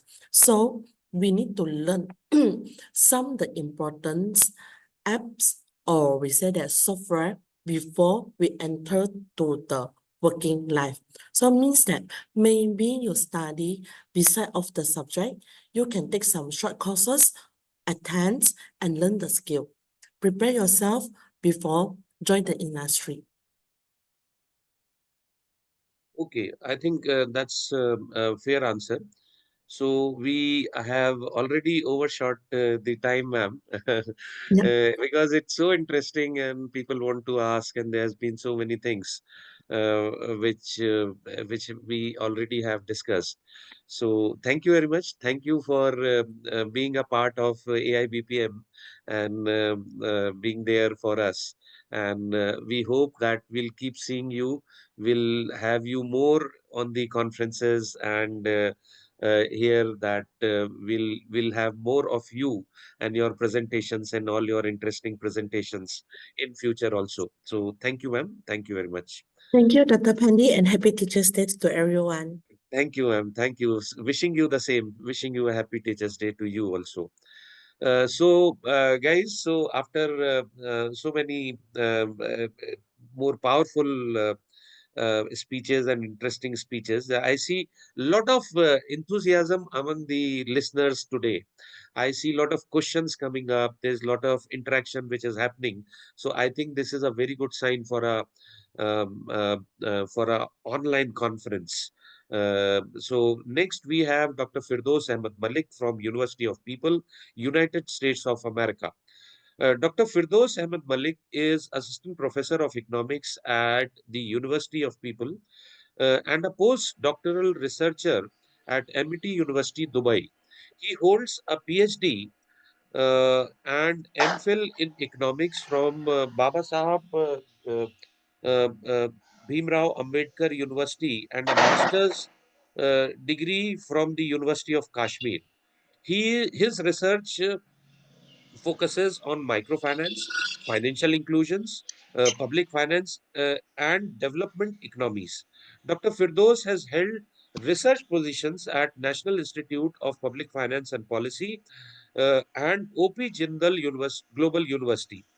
He has authored over 6 books and uh, with publishers including Springer, National Press, and all the top publishers. And he has published widely in Scopus Index journals. Dedicated mentor and active participant in global academic conferences. He is associated with Young Scholars Initiative and has received multiple awards for his contribution to research and peer review. And again, Dr. Firdous is not new to us. He has been coming to us and a very helping person, academician. He has passion. This I know. This is not in his introduction, which I have got, but I know him personally, so I can take this liberty to introduce Dr. Firdous. Dr. Firdous, the time is yours now. Thank you very much, Dr. Pandey. It was indeed, pleasure to join you again. And your kind words of introduction. So thank you very much. As this AIBPM is doing really a wonderful job, bringing a galaxy of experts across the globe to this dialogue where we are today discussing about reshaping global management and how we are adopting technology to boost our economies and how we are going to accept the technology. So actually it gives me immense pleasure to join AIBPM, the organizers, Professor Lim, their president, Alicia and their team, managing so well. So I am very fortunate to be here among you. So as this today's talk is concerned, that how relevant is this that we are talking about how to reshape global management. And I like this wonderful title of this conference where we are talking about two things, economics and technology. So the title itself, gives us the essence that global management is being reshaped. And the reshaping, the cause of reshape is that we are shifting economic conditions and technological advancement. So we are witness to these, evolving trends since COVID-19. So therefore, both technology, businesses, academia, or any economic activity, it has been reshaped.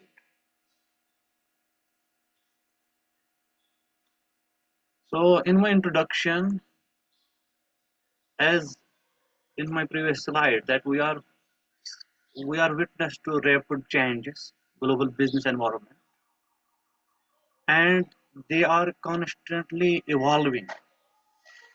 So I will try to address in my presentation that what managers of different business units or business firms or industries must go with.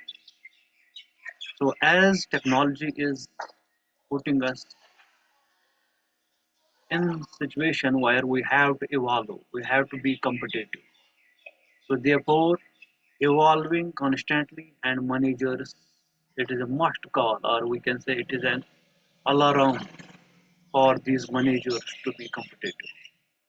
So if we try to talk about, what are the key drivers to be in line, to be competitive. So the key drivers are that economic shifts and technological innovation. So main two drivers are economic shifts, like the countries like our emerging markets. Emerging markets has, they have faced the crisis because the traditional business models are shifting towards the new business models, which are totally based on technological advancement, like if we talk about AI and automation. So need for businesses to adapt to these evolving forces, to remain competitive. So again, it explains the necessity of adaptation in global business management to stay relevant and competitive. That is the trending. That is the trend for firms and managers to stay relevant and competitive. If I like, let me quote here Hercules. He is talking about that the only constant in life is change.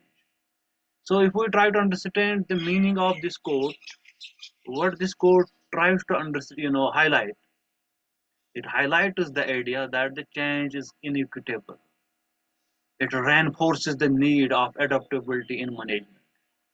So we have to go with the change. The trend is there, AI is there, automation is there, digitalization is there. As my recent, keynote speakers, they focused on tokenization, AI, and different business models, how economies will grow, with the example of Malaysia. So therefore, the only constant in life is change, which her latest in 2017 published with Harvard Business Review. So I have quoted the citation here. If people want to, try to understand that how we have to adopt the change, they can, go through this citation. So I will give you a brief one line about this book, what it all explains. It provides us an authority to the argument, citing, you know, these credible sources so that we can understand that what adapting to change means. And he has given the case study of global market. So moving to my second slide where economic shifts and global management is concerned. So second shift is where global rapidly changing businesses we are talking in the previous slide. Now we are talking about economic shifts and how it manages the global management. So therefore, emergence of new markets, growing interdependence in global economies. It again, acknowledges, as I am taking the case and examples during my presentation about emerging markets and managers. So emerging markets and globalization, both are interconnected economies. So economic crisis, case of traditional business models, and demand for innovative management strategies. It again explains that how crisis forces businesses to rethink their operations. If we try to stress about this point that economic crisis challenges traditional business models. Case of COVID-19, because I want to make students to understand. After COVID-19, there is a draft shift, or we can say transition. Traditional business models went away. So demand for innovation model strategies. So what it has done, it has created the crisis. Because technological advancement is there, traditional, business models are no way reliable now. So therefore, business managers, they have to rethink. They have to rethink about their operations and their strategies so that they can survive as well as grow. So, it is one of the important points which modern technology and its adaptation helps us to think. It gives us first a challenge. It break down our businesses where we have to think, design new business models, and then it makes us resilient so that we will be competent and in line with the trend. Therefore, let me quote here Professor Mitchell Porter in 1985. Again, relevant in today's competitive world.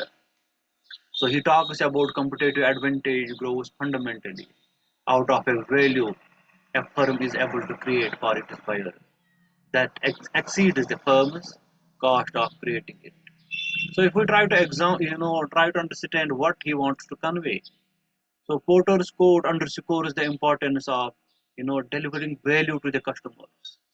Now, as in the previous line, I was trying to explain that how traditional business models are breakdown and what are the new challenges for the business managers to be in line, to be more resilient, to operate their businesses in such a way so that they will be relevant. So the Porter in 1985, he explains in his quotation that the importance of delivering value to the customers. Now customers are having different soft new designed product is available from different competitive markets. So we have to create value to the customer. So that helps us to create competitive advantage, and especially during the transition. So after COVID-19, again the example, because I wanted to understand students. After COVID-19, the transition in food industry, we are having fast food delivery, online system is there. So it has break down those traditional things. It is saving our time. So if we try to concentrate saving our time, new businesses are coming, and it saves so many things. It is costly a bit. Services are costly, but there is value. We can get things delivered in 10 minutes or 20 minutes, which was taking, let us suppose, one day. So it break down traditional things, make us resilient, make us bold, and we are in a competitive world. So that is what we are talking about, global business management, where we are adopting technology and focusing on economics. So again, I am giving the citation if somebody wants to read Porter 1985, so he can Google it, competitive advantage creating sustaining superior performance, published by Express. So in this overall book, what he wants to convey us as a students of business and economics, Porter Porter's seminal work on competitive advantage and its relevance in the face of changes, that how changes are adopting, and the modern global business needs to navigate economic volatility while tapping into emerging markets such as we are having examples of China, India, and Africa, how they are evolving, and what are the technological differences, how competitive they are. And India, one of the growing economies, is again in center as the growing economy and the center for modern consumer-based economies. It is considered as a market economy where all the developing and other emerging countries are concentrating on India. So therefore, moving to next slide, where we will try to understand technological adaptations in global businesses. So till now we have understood that how new business models they are channelizing to be competitive. Now we will try to understand that the previous presentation by professor, she was focusing on AI, that how what is the role of AI, because this slide is all about technological advancements and how we can manage it globally. So a revolution of AI driven, like AI automation and data analytics shapes in business operations. Now AI is in every activity of ours, whether it is academia, whether it is business, whether it is trade, whether it is banking. So many things, almost everywhere there is AI. It is in phone, it is in laptops. We are getting smartphones with AI. So therefore, automation, data analytics, it has reshaped our operations. It introduced the transformative role that technology plays in altering how businesses function. First, we were traditionally functioning the businesses. We were thinking of profits, we were thinking of revenues, we were thinking of investment. But now, because of AI support, we are playing with technology, which helps us to function smarter.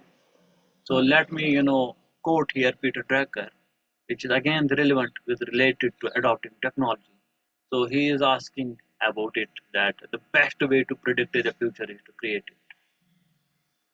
So if as a student of research, economics, management, if we have to be relevant and competitive in a coming job market, or be a relevant player, whether for job market or research, we have to create it, we have to invest in it, we have to learn these soft skills. Same is the case for the businesses. They have to change their business models, they have to adopt their technology, they have to adopt soft skills, they have to train their employees. So if we try to understand the he encourages Peter encourages us actually that we need proactive leaders We do not have to wait whether we will go with AI or not. We should have leaders proactive so that in shaping the future through innovation and strategic decision. If something is new, trending, whether it is a research, academia, or anything else, we must go through it. We must, have soft skills on that. So we need proactive leaders as we are talking about global business management. It is the task of managers. Nowadays, what is happening, the challenging thing is, especially in emerging countries, the leaders or the heads of the different institutions, they are lacking this knowledge. They are lacking the skill of, AI and all. They are unable to deliver, write a good email. So therefore, it is a time to be competitive.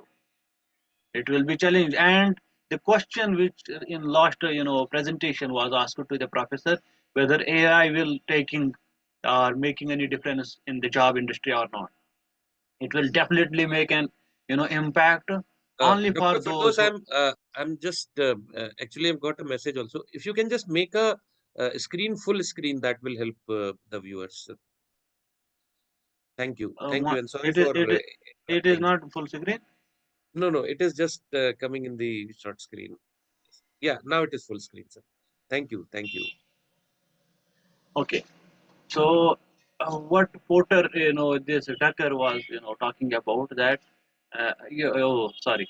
I was talking about the recent question in the previous slide that it was being, talked that whether AI is going to make impact in the job market or not. So the question was, my answer to this is yes, it will impact only for those people who will not upscale themselves. So if you are not going with the technology, then definitely it will hit badly to those. It will make them irrelevant. It will make them dead weight productive. So therefore we have to grow with, we have to upskill ourselves, we have to explore the technology. And as this presentation is more focused on business managers, so they have to be very proactive, they have to learn instead of making excuses that it is a new technology and we are old people. That will not help them to survive. Because nowadays smart business leaders, they should create this culture. They should educate or train their employees, and they should, show them a way forward. They should lead new innovations because it is the world of technology and business. So in the next slide, if we try to understand managing the interconnectedness of economies and technology, where technology and economics or businesses are coming together. So this interaction, it shifts us into technological advancement. Again, it creates challenges and it gives opportunity. It makes them the more resilient. It creates the platform. It generates employment. So it creates problem and challenges. Again, as the example of AI, if you are not relevant, you are out of the box.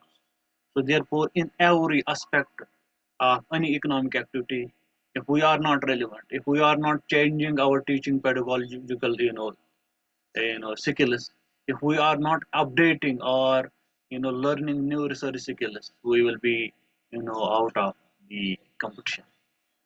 Once we are out of the competition, we will be useless. So therefore, technology gives us alert, be updated, enjoy the trend. So we have to go with the trend. If we are, we are off the trend, we will be off the track. We will be off the track. Then again, it is a challenge. So managers here, because we are talking about managers, the role of managers, they have to create, policies. They make strategies so that technological experts will be, making informed decisions. As tokenization presentation, he is forecasting about 2030. So he is helping, he is giving some solution for 2030. So to achieve that 2030, there is the role of technology. He has, used the models in research, we can say, on the basis of forecasting. He has, given us the figures that what will be the economy at that time.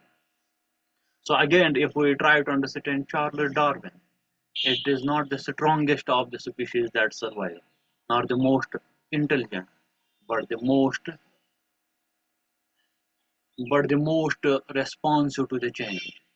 So therefore, it is again, great learning. I am trying to make this presentation to learn that how we will be, competitive towards the trending.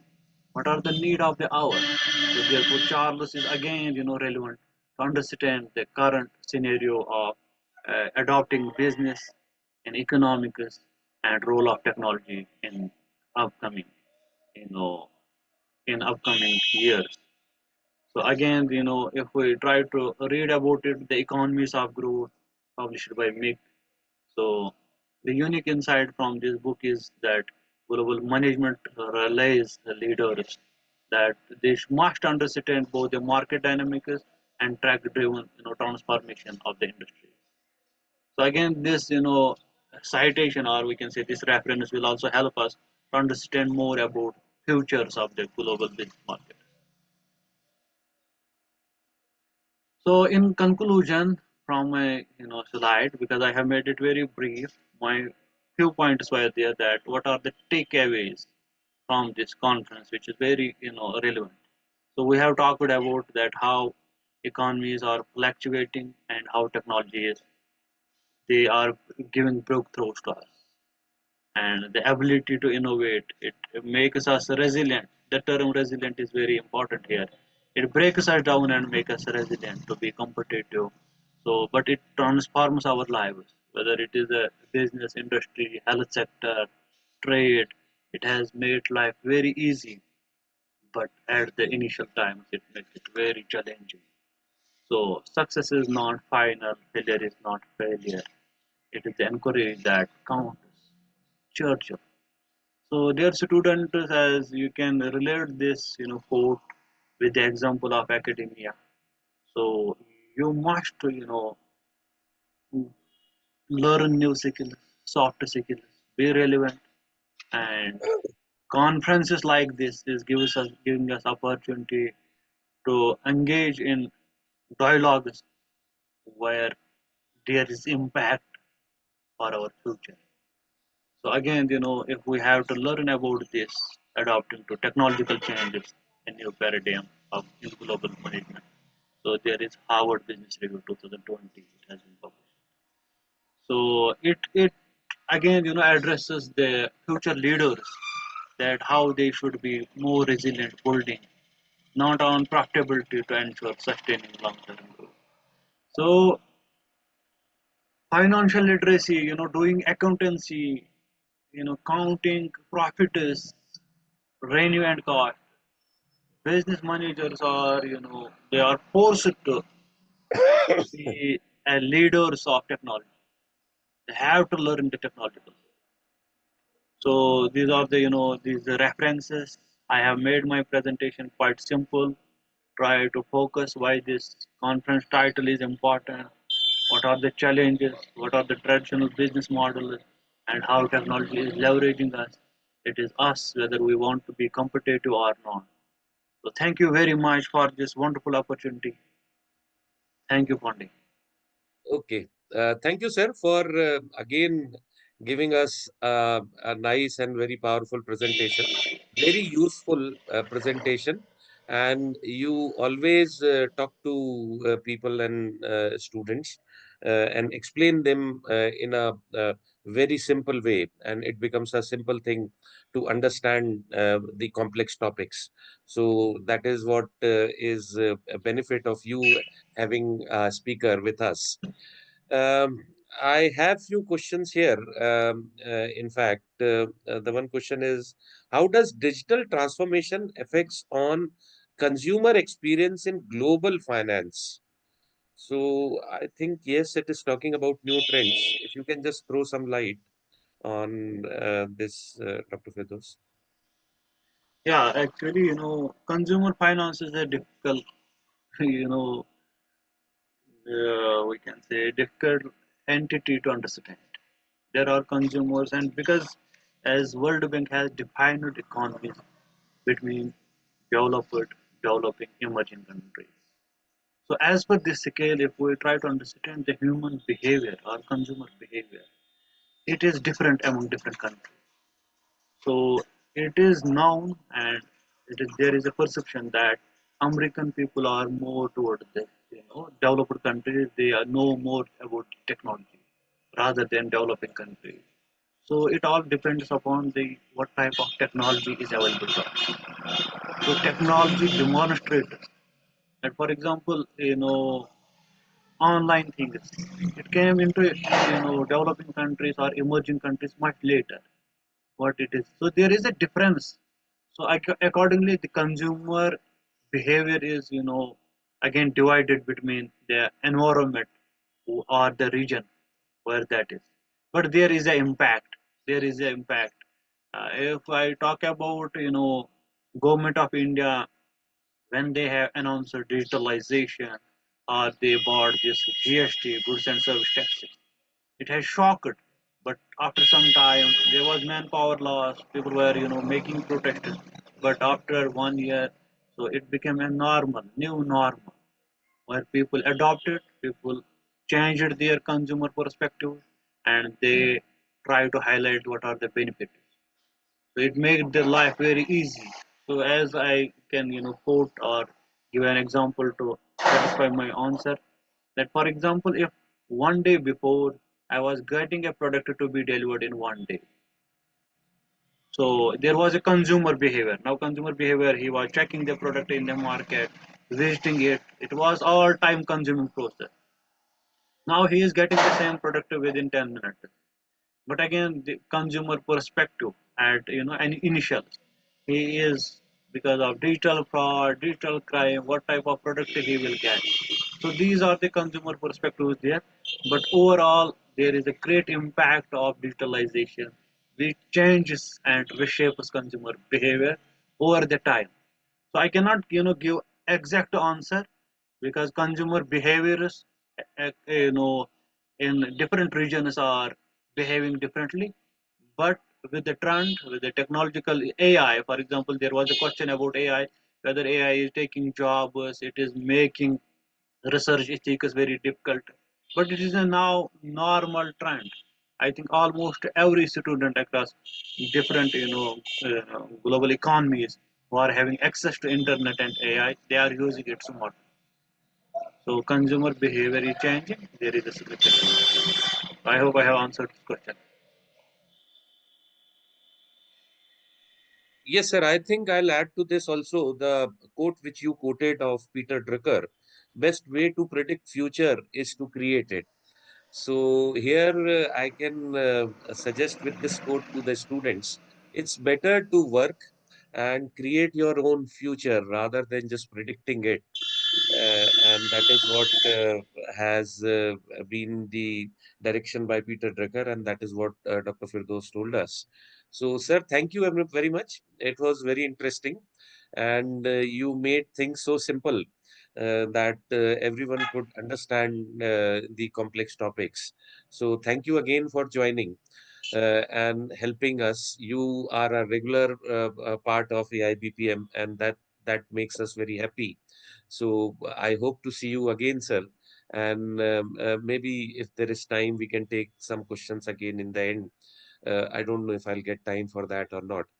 In the meanwhile, I can tell the participants here that you can look into the chat for Nusantra project, which is part of AIBPM, where is global students works on global virtual teams, and you can participate. You can become a part of a global team with various countries, and this is part of AIBPM. You are also invited to become member of AIBPM. There are a lot of benefits of becoming a member of AIBPM that you can see in the chat. The list is given, the details are given. That is there. So and there is the registration link also for the membership program that you can do. Then there are journals of AIBPM. There are all international journals listed at various platforms and indexed in various platforms, so that you can have a look.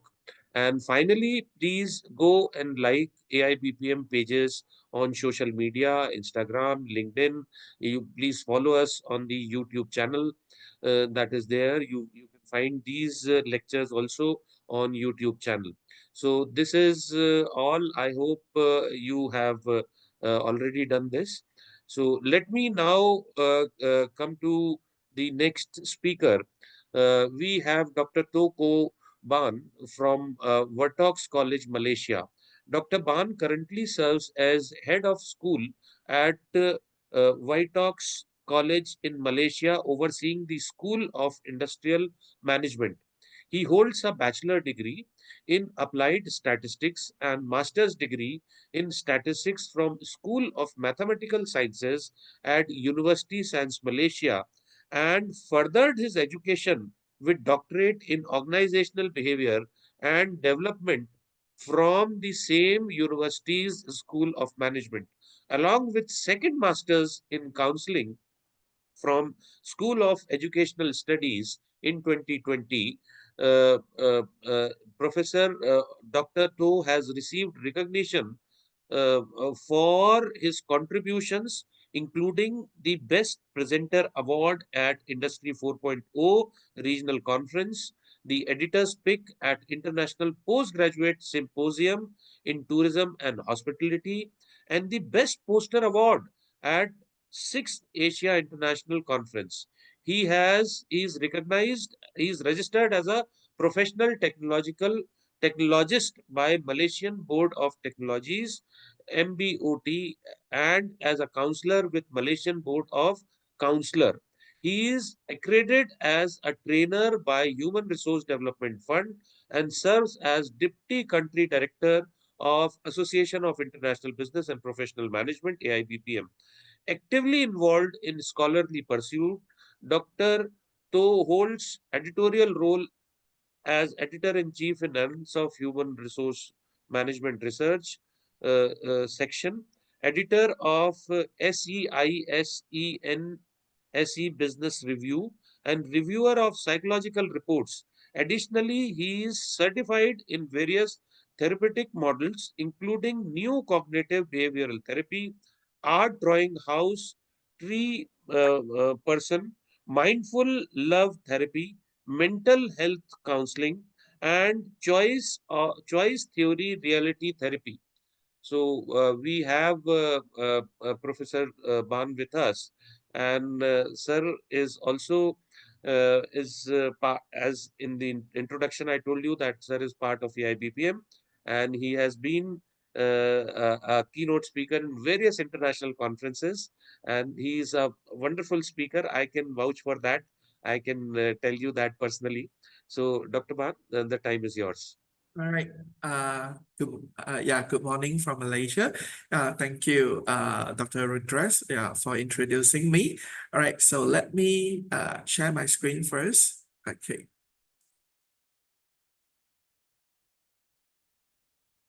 Okay.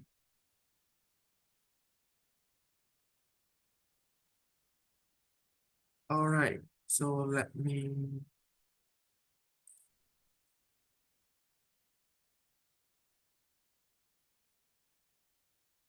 All right, so may I know if you can see my screen here in a full screen?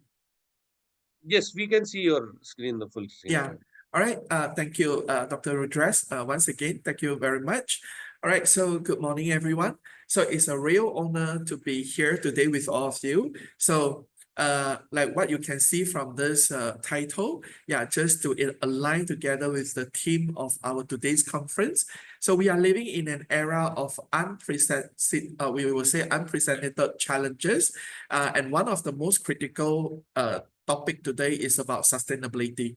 So today I will talk about sustainable leadership, and the world is of course changing rapidly nowadays, and so must we if today we practice as a leaders. So today I want to talk about how we can lead in a way that not only sustain our organization, but also ensure a thriving future for generations to come. So this is not just about doing things right today. That is not enough. It's about shaping a better tomorrow together. So let's dive into the world of sustainable leadership and explore how we can be part of the solutions. So like what I've been introduced by Dr. Rudras, My name is Dr. Teoh. So my student call me as Dr. Derek from ViTrox College in Batu Kawan, or particularly in Penang, Malaysia.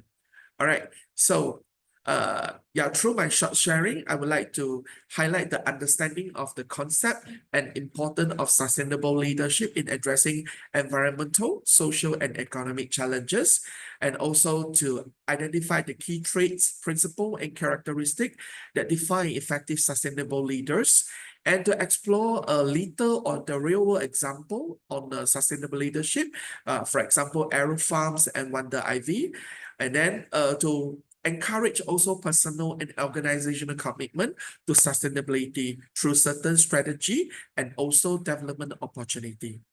All right, so without further ado, let's move on to the first slide of this investor expectations.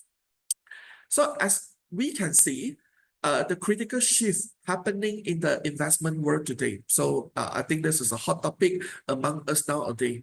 So according to the 2021 EY Global Institutional Investor Survey, 74% of investors have chosen to divest from company with poor sustainability records. So this is a powerful statement because it signals that environmental and social responsibility is no longer an afterthought. So it's a core component of business successes. So investors are looking for companies that are not only profitable today, but are also preparing for the future. So for us as a leader, we must be aware of this because we need to rethink how we approach our own business. So we must place sustainability at the heart of our decision-making processes. So creative, collaborative leadership is essential. So it's not just about mitigating risk in business, but it's about harnessing opportunity as well. All right. So to innovate and make a positive impact to our planet.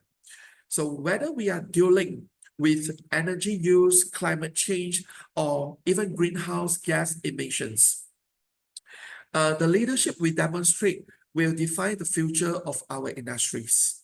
So these are the things that we can see how powerful sustainability is important in place in our business. So first thing first, we need to understand what does sustainable leadership means. So sustainable leadership is not just about management style. So it is a mindset and approach that integrates environmental, social, and economic consideration into every phases of decision making. So sustainable leaders break down traditional silos in organizations. So they understand that the problem we face today, whether environmental, social, or economic, they are all interconnected. So as we can see here, solutions require collaborations across departments, all right, and also sector as well as industries. So this leader view people and the planet they view people and the planet not only as external consideration. It's no longer that it is outside of the company, but as integral to the success of business. So that means nowadays, in order to be success, so we don't look at things is outside of like people or even planet, nothing to do with our business, but they do. They are actually a part of our business successes.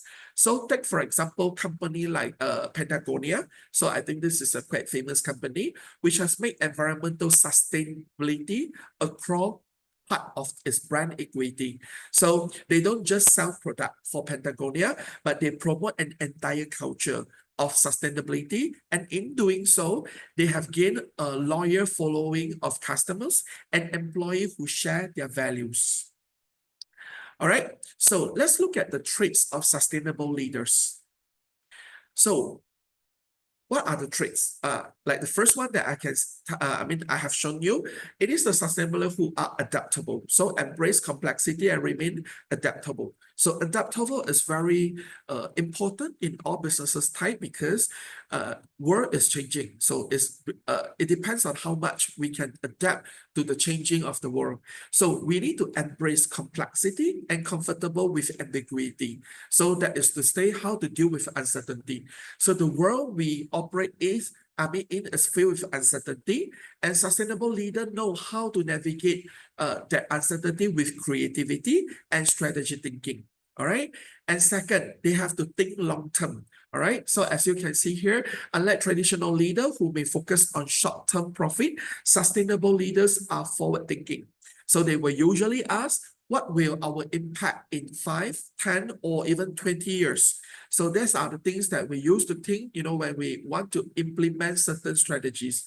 So think of a company like Tesla. Yeah, they are very famous with that, which didn't just look at the short-term profits from the electric car, but also invested in building infrastructure for sustainable energy. So this long-term thinking set them apart in terms of innovations and growth from other competitors. So this long-term thinking sets them, you know, like what we call it in marketing, differentiated themselves from others. So finally, sustainable leaders are grounded with strong personal and organizational value. So today we talk about Tesla. Yeah, we understand it is electric car, and we understand the specialty in this, I would say, in this organization or company.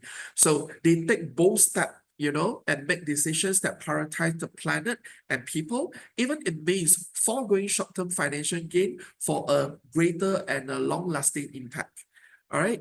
So these are the things that we used to say that in order to be sustainable leader, then we have to process these traits, then to go for long-lasting impact. All right. But then the next question, why sustainable leadership matters? So of course, it matters more than ever before. So according to the Value Reporting Foundation, 68 out of 77 industry are already feeling the impact of climate-related issues. That means disruption like extreme weather, supply chain issue, and resources shortages are becoming, I would say, a routine challenges. So it's not a new issue, but it is something that we used to know already. All right. So just think about like the global chip shortage that affected countless industry, from automotive to electronics.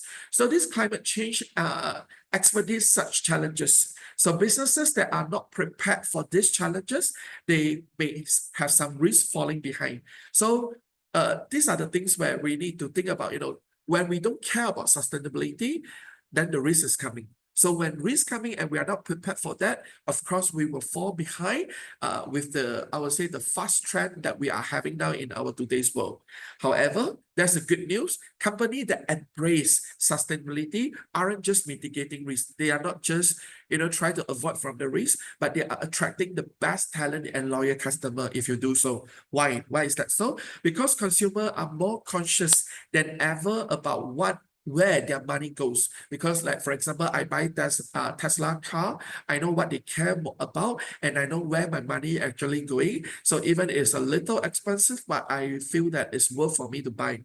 And the top talents, you know, wants to work for organizations that align with their value. So that means if, you know, those talent nowadays, they are well educated and they care about the planet, the environment. So if you are the company with sustainability value, I would say, champion in that sense, then of course they are attracted to work together with you. All right. So let's take an example of case study, AeroFarms. So AeroFarms, as we can see, the CEO, David Rosenberg, built a company that's transforming agriculture with a focus on both people and the planet. So AeroFarm uses vertical farming technology to grow fresh produce in urban setting, drastically reducing water use and eliminating the use of pesticides. Okay, so their model aligned with 12 out of 17 United Nations SDG. Yeah, we as an academician, we are also aware about this SDG. And finally, they were recognized at the prestigious Global SDG Awards. So this example shows us how sustainable leadership can create scalable solutions that address critical global issues like food security, water conservation, and environmental sustainability. So AeroFarms demonstrate that sustainability can be at the core of a business mission while still achieving impressive financial and operational success. All right, let's move to the second one. We call it as a windy ivy. Okay, so winter ivy. So another example of this is founded by Dennis Paudik. All right, so we know IDEA addresses a massive global issue, wine waste, so which costs the world over $1.3 million annually. So with that, they have developed a model that offer premium wine in single-serve, organic, and reusable glass bottles. And this approach not only reduces waste, but they also give consumer a sustainable options of enjoying wine. So they have shown that sustainable practices can be integrated seamlessly into the product design without compromising on the quality. So this is a perfect example of how sustainability can be a competitive advantage and part of a company core offering, appealing to both I would say eco-conscious consumers and those seeking high quality product. So we used to think that we need to pay more or we need to face some financial loss in order to develop sustainability. But as we can see from here, it is not the case. It can even be the part of the competitive advantage which wins us more businesses. All right. So next, what are the core principles of sustainable leadership? So as we can see here, I write here is all together, we are 5 core principles. So the first one, ecocentric mindsets. So which emphasize the humans are part of a larger ecosystem and our actions must reflect that interconnectedness. Yes, that means they are all interconnected. So remember, the first one is the ecocentric mindset. And the second one is building cross-boundary leadership networks. So sustainable leaders don't work in isolation. So of course, they collaborate with diverse stakeholders to create collective solutions. And the third one is about influence without authority. So this is very important because sustainable leaders inspire change through relationship and credibility, not just formal power. That means people doing that willingly. It's not about being forced by the company.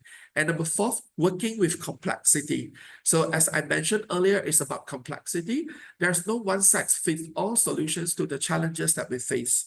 All right, so sustainable leader must navigate complex, often conflicting interests and find solutions that balance diverse needs. And last one, we need to leading oneself first. So what does that mean? That means sustainable leaders, they have to start with self-awareness. All right. So it's about knowing your value, being clear on your purpose, and embodying those principles in everything that we do. All right. So let me go through a little on each principle so that you can have a better understanding of this. All right, so the first principle, like what I mentioned earlier, is ecocentric mindset. So this means understanding that humans are not separate from nature, but rather is a part of it. Of course, we understand about this very well. And our actions have a direct impact on the environment, and the health of the planet is intrinsically tied to our well-being. So that's why I mentioned earlier, the difficult word, interconnected. So human, environment, and our well-being, we are all interconnected. So a sustainable leader embrace idea, knowing that environmental and business success go hand in hand. So in this case, for example, if you think about company like Interface, there's what we call about Interface in I think some of us quite know about that because it's quite famous. So a leader is sustainable flooring. They actually adopted a mindset that views the earth as a partner.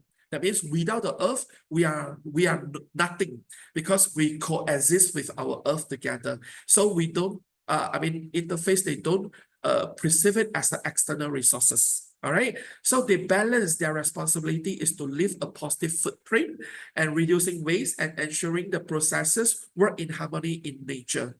So cultivating this awareness of ecological interdependence in future leaders will enable us to develop I would say solutions that not only work for our businesses, but also respect and support the world around us. So here is to highlight that, we as a human, we cannot be successful without the healthy of the earth or our populations. So most important thing is we need to take care of our earth so that we will have a lasting impact or prosperous of our business as we move on. All right, so ecocentric mindset is very important.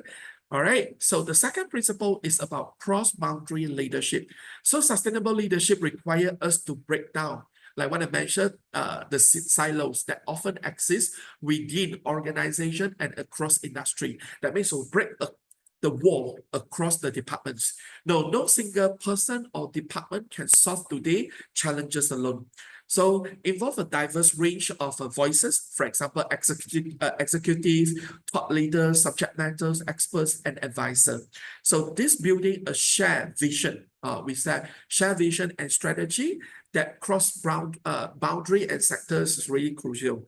So for instance, in the development of renewable energy solution, so leader must work across the energy, technology, or maybe policy, or even financial sectors in order to make this possible. So this cross-boundary partnership enable innovative solutions that wouldn't be possible in isolation. Because if you're working alone, you have limited knowledge or exposure. But with a few diverse experts, of course, you have more ideas to make it better. So the integrations of these voices creates the very good word we call holistic. That means overall strategy that is adaptable and actionable, resulting in more effective sustainability outcome. All right. And the third one is about influence without authority. Yeah. So sustainable leaders often don't have the, what we call formal power to enforce change. Yeah. Enforce is a nice word. Otherwise, it is a forcing change, right? So, but they are incredibly effective in inspiring it. So we use the word inspire. So this influence comes from building credibility and strong relationship within and outside of the organization. So sustainable leaders use their social capitals. So what does that mean? The trust and also the respect they earn over the time, all right, to lead and inspire others for change. What are the changes? Of course, change to more sustainable. So think of people like Greta Thunberg, who despite being a young activist without formal power, if you do not get to know about these people, yeah, so if you care about the topic of sustainable, it should be someone that we used to listen from. So it's a young activist without formal power, and he mobilized millions people globally to advocate for climate action. So in business, leader like Paul Pullman, former CEO of Unilever, influence stakeholder through transparent communications. So, and a commitment to sustainability as well, and without relying on top-down authority. So they can just do it alone without any, top management power. So the key is to earn trust and communicate effectively and use that influence to inspire actions. So this is the third principle. And principle number 4 is about embracing complexity. So sustainable leaders require an understanding that there are no simple or one-size-fits-all solution. So each challenge is unique, all right? I would say that each problem or situation is unique, and solution must be tailored to the specific context. So whether it's navigating regulator changes or dealing with environmental disasters, leaders need to be flexible and adaptive. So for example, when a company like Starbucks, I think this one is quite famous, faced the challenge of sourcing coffee beans sustainably, and then it couldn't rely on generic solutions. That means there is no one single solution which can solve all. So instead, they invested a long-term partnership with farmers, so providing them with the support and resources they needed to implement sustainable practices. That means they have to work together with the supplier. So in addressing complexity, leaders must also be aware of their leadership style, as we can see here, and how they may need to adjust them to address specific challenges, such as using collaborative decision-making in one instance and decisive leadership in another. So all this thing is to highlight that, if you do the decision alone, just like cross-boundary partnership, so it will be one side down, or maybe we can't see in another way. But if we are able to work in partnership collaboratively, that means we grow together, we earn the profit together, then we can actually solve the problem holistically. All right. And the last principle is about self-leadership. So sustainable leadership starts with individuals. That means it starts from all of us. So to lead effectively, you must know yourself first. So yourself as in your values, your purpose, and the deeper reason why you do what you do today. So when you are clear about your own values, so it becomes easier to make decisions that align with those values, especially when faced with difficult choices, because we have a guide in our life to guide through what we want and how we sail through the choices. So sustainable leader lead by example. So they walk the talk, modeling the behavior they want to see in others. So things that I want to see in my follower, of course, I have to embed it in my own self. So think of leader like the founder of Patagonia again, so who always been clear about his commitment to environmental activism and sustainability. So he built his company around this value, and his authenticity inspired others to follow suit. So when leader exemplify their value, so tell people about what he wants and then convince people about that, then they actually are inspiring trust and commitment from their team and creating a culture of integrity and responsibility. All right, so characteristic of sustainable leaders. So as we can see, first, sustainable leaders possesses a sustainability mindset. That means they think holistically about the long-term impact of their decision on the environment, society, and also economy. These are the three main, I would say, dimensions. They also think in system. Yeah, so understanding that the world is interconnected and the action in one area will affect many others. So, we must possess that in our system. And then the third one is about relationship building is another key trait, because they build strong, trust-based relationship with stakeholder, employee, and community. And number four, continuity of commitment is also crucial, because they stay on the course, and even when the challenges seems insurmountable. That means I would say that the challenges are really big and challenging, but they stay committed to what they want to do. And finally, is the sustainable leaders are exceptional communicator, or I would say very good in persuading or convincing. They can articulate a compelling vision, build consensus, and drive alignment across different group and perspective. So let me talk about the main key characteristic out of everything. So system, okay, first of all, we go with the system thinking. That means we can balance diverse interests while crafting a unified strategies.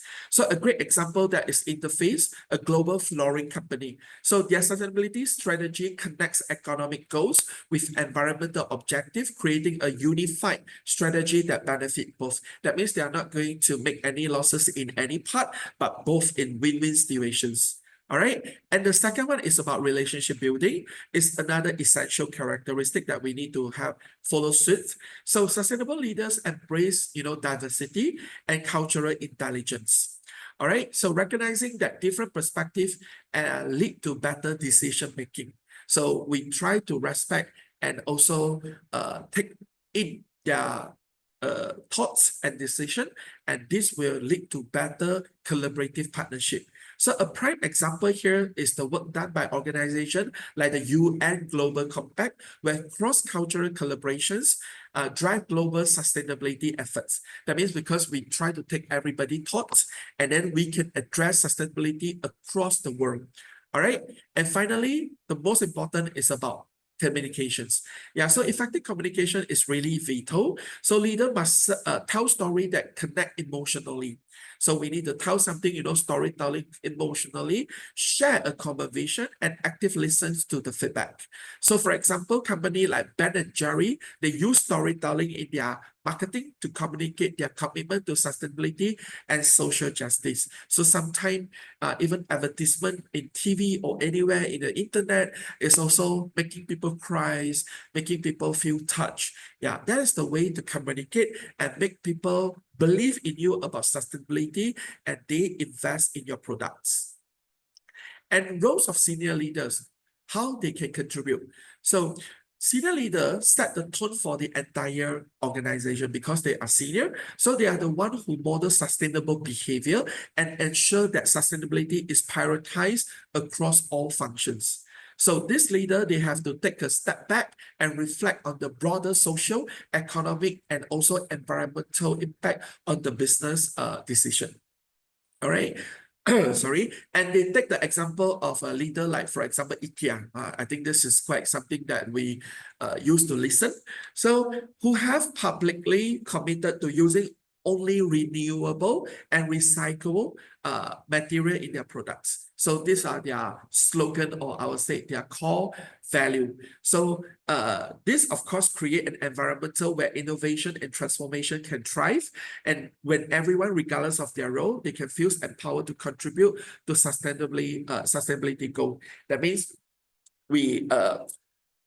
the senior leaders, they of course they come out with this value, and the entire company change and follow through with this value. So from that, not only the company's employee or the stakeholders, but also the customer are aware of it.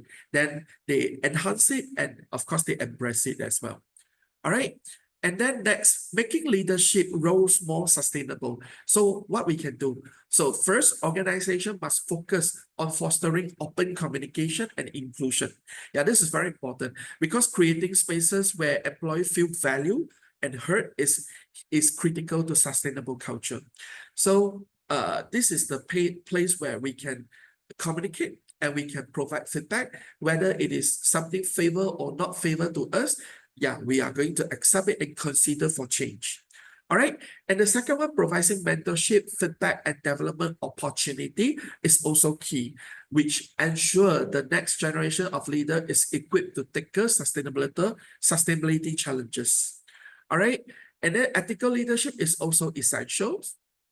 Ethical leadership is also essential because leader most of the day, they have to consistently model integrity. This is something that important, but it's not easy to be done.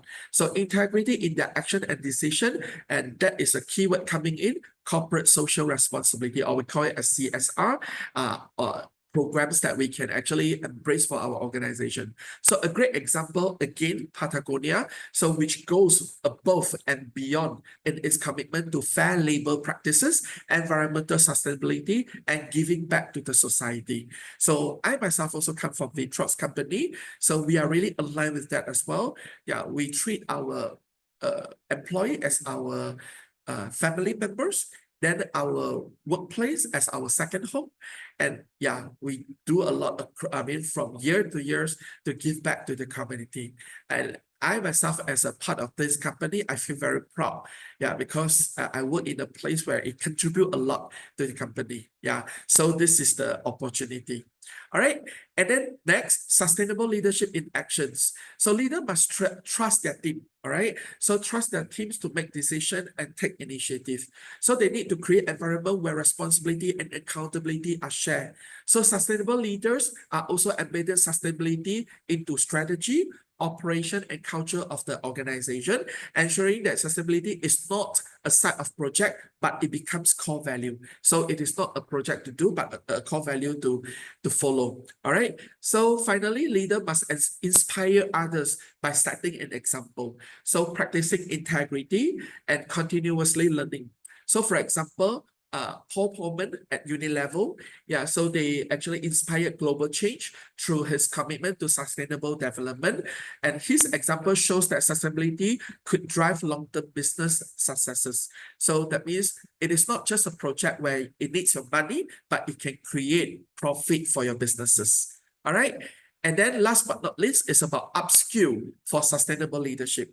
So as we approach, all this, everything that we mentioned, sustainability, the example, the CRISP principle and characteristic, and I encourage everyone, including all of us, upskill our sustainable leadership. So we are going to be a leader one day. So there are many leadership programs with sustainability focus, such as those offered by Emeritus in collaboration with top universities. So this program equip you with the skill to lead organizations that prioritize long-term systematic impact over short-term profit. So it's about learning how to manage people, processes, and resources in a way that contribute positively to the environment, society, and economy. All right. So so as we can see here, finally, this is a conclusion.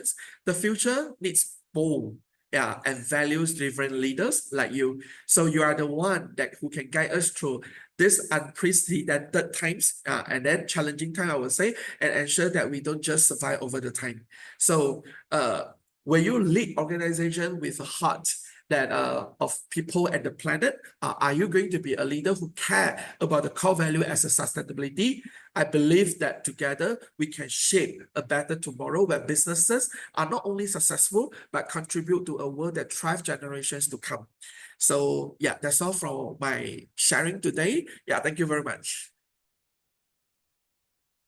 Thank you, sir. Thank you. I think, again, a very interesting and a powerful presentation from you. You spoke about sustainable leadership, sustainability, and you gave us 5 core principles also. These 5 core principles are that leadership should be eco-centric, it should have cross boundaries, it should influence without authority. I think that is very, very important.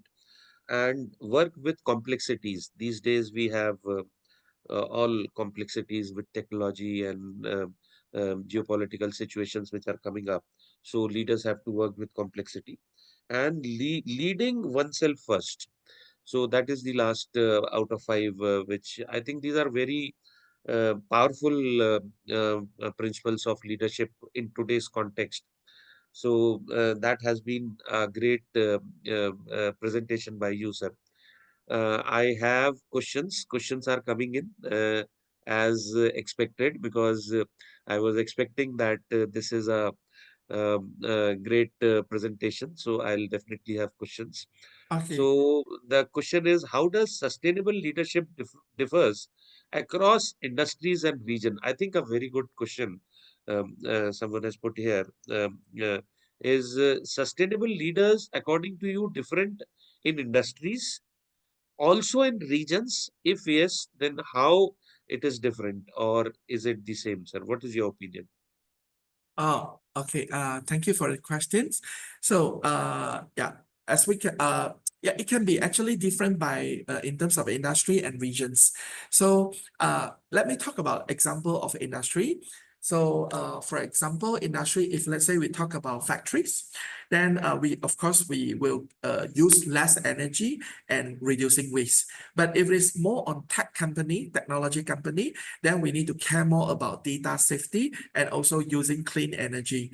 Then if it is about more on the hospital side, services side, all right, and then focus on caring for people and environment. And if it's school or university like us, then teach students to be responsible for the future. That is different in terms of industry. But if it is different in terms of regions, then we will have, developed and well-developed country. So more rules and money to support green actions because they are able to provide that. But I would say less developed country, maybe they try to grow economy and be green at the same time. Maybe they don't really pour a lot of budget on that. And different culture, when we come to different culture, some care more about nature, some about jobs. So we need to navigate and try to find a way with that balance with the culture. And if it is, and we need to take care about the local law as well. Some government, they give reward for going green. So with that, we can push that in terms of our organization. So I will, like what I mentioned, there's no one size fits all, but it depends on the types of industry and the type of area that the businesses come from. Yeah. Yes, I think that's a wonderful answer from you, sir, and a very realistic one. One last thing before, because I have already overshot the time. Yeah. One last thing which I'll ask is, how will you guide or suggest the early career makers, or the students who are going to start their careers, to be careful about sustainable leaders and become sustainable leaders? What should they be doing to become sustainable leaders, sir? In which area they should be focusing, and how should they develop their skills to be a sustainable leader? Sorry, doctor, you mean what area to focus, is it? Yeah, your advice to students, sir. Your advice to students. When they just fresh graduate? Yes. Oh, okay. So which area that they actually can focus? All right, that's really good. I mean, it's related to our Nusantara project as well. Like what I mentioned, self-awareness is very important. So you must know, kind of SWOT analysis, your strength, your weaknesses, and your values. What you are good, please contribute, and what maybe you are not so good, please, like what I mentioned, upskill yourself.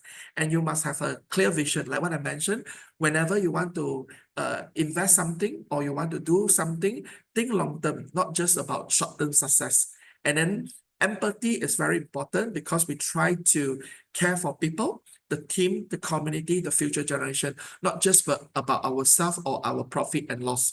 And of course, ethical decision making is very important because we need to take care of the community and people, the planet, right? So this is very important because we need to make a decisions where it actually care about all of us. And like what I mentioned earlier, also adaptability is very important because words keep changing and all situations is different. Then we can be adapt and open to the changes. And communication skill, like what I mentioned, persuasive. You need to build yourself persuasive, convincing enough to make people think that they should be part of the team to inspire for change for goods one. All right. And also collaboration, like different stakeholder, different type of characteristic, then we can work together so that we don't push away people that not in line with us, but sometimes different people with different voices or characteristic make us cater all type of changes because we are in a diverse capability team where we can actually address the changes of the world. Yeah, that is my advice. Okay, thank you, sir. Thank you. And I would again remind everyone to kindly go on the social media and connect with AIBPM on all the social media platform. We are there on Instagram, we are there on LinkedIn, we are there on the Facebook.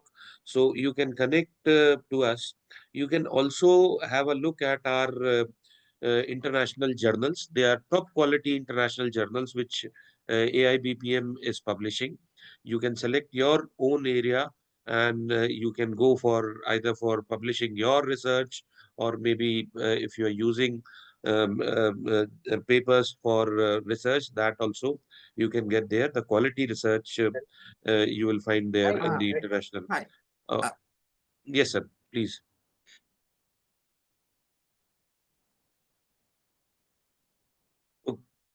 You want to add something, Dr. Ko? You are on mute actually. You're on mute. No, sir, I'm good. Thank you. Okay. Thank you very much. So thank you again, sir, for such a wonderful presentation.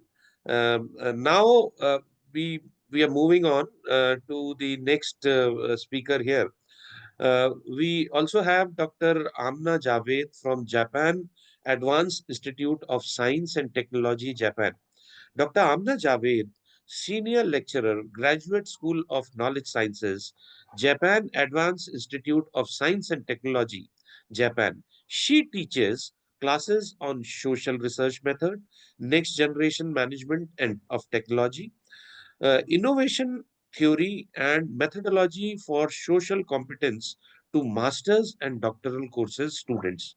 She has 6 doctoral courses and 10 master's courses students for minor research. She has 4 years of work experience in service science and 3 years of experience in transformative knowledge management.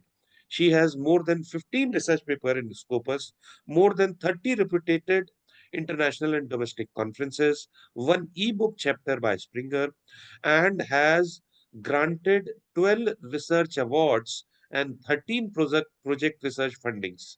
She is affiliated with international conferences, ICIM, AHFE, and others as session chairs, co-chairs, scientific advisory board member, and technical committee members.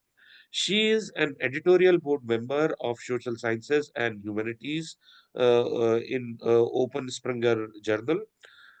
She has attended more than 10 faculty development programs. Her area of research include value creation, service design, educational sciences, service science, Islamic banking and finance, and knowledge management. Dr. Amna, the time is yours. Welcome again. Very much, Dr. Can I share my screen? Yes, yes, ma'am. You can share your Okay, screen.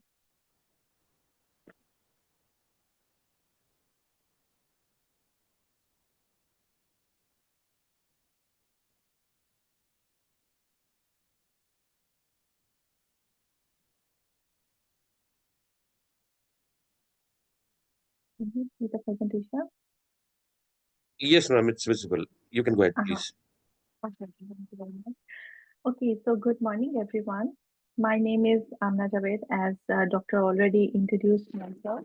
And I'm working as a senior lecturer in School of Knowledge Science, Japan Advanced Institute of Science and Technology.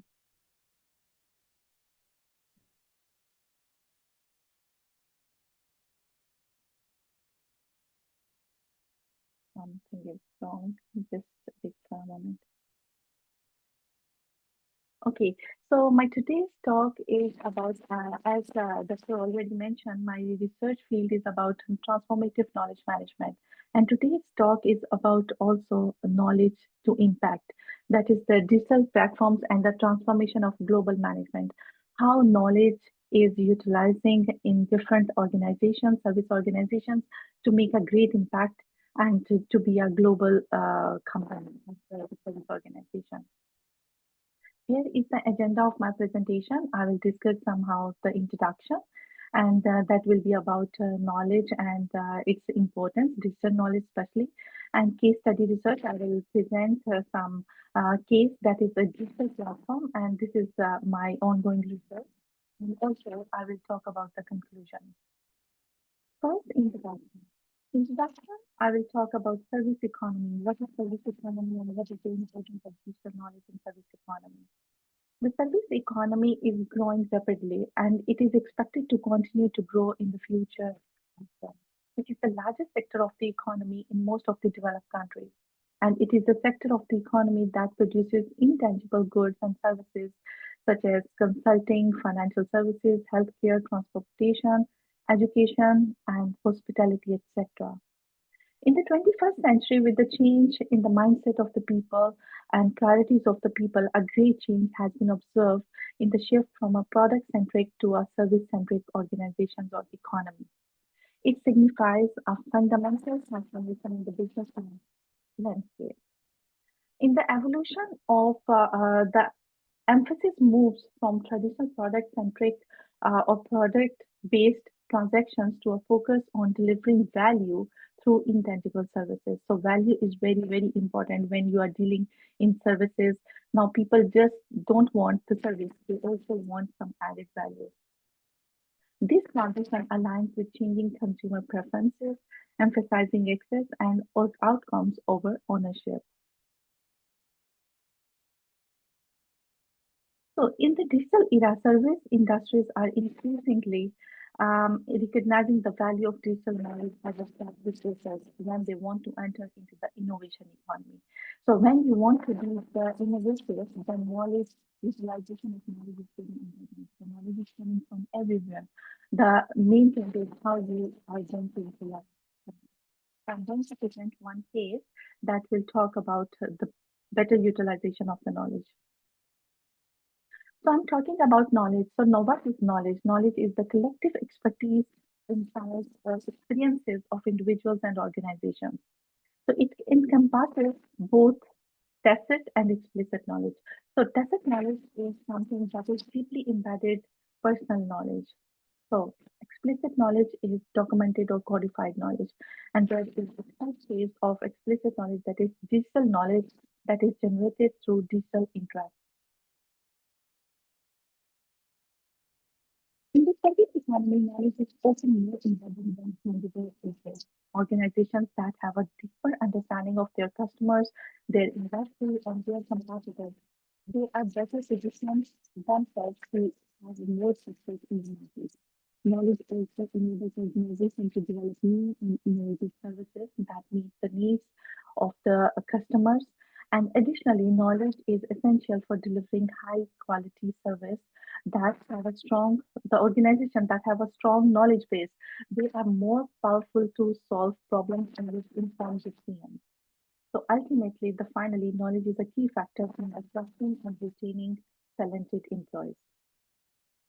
Now I am going to explain some example of service digital platforms that have successfully employed knowledge to become a transformative or global management, achieve the global management in the market.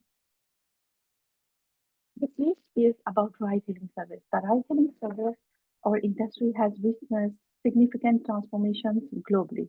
We are all familiar with the Uber and the other ride-hailing services. So the companies have increasingly recognizing the key role of knowledge as a strategic asset in creating and sustaining value. So Uber and Careem are prominent examples of ride-hailing companies that have revolutionized transportation services through digital platforms. And these companies basically connect passengers with drivers through mobile apps, offering convenient, affordable, and reliable transportation solutions. So if we see in the context of ride-hailing service, the companies or digital knowledge encompass data related to customer preferences, traffic patterns, driver availability, and pricing dynamics, and there are many of them. So there is a traditional ride-hailing company that is Uber. Everyone is familiar with this company. The service transaction in Uber is quite limited and simple. What they are doing, Uber offers rides to the customers and gets a fixed service charge that depends on the area and peak hours. And also on the other side, they are providing the opportunity to the drivers to work as a part-time worker, and to be a Uber driver, it is necessary to own a car, and it is the rules followed all over the world.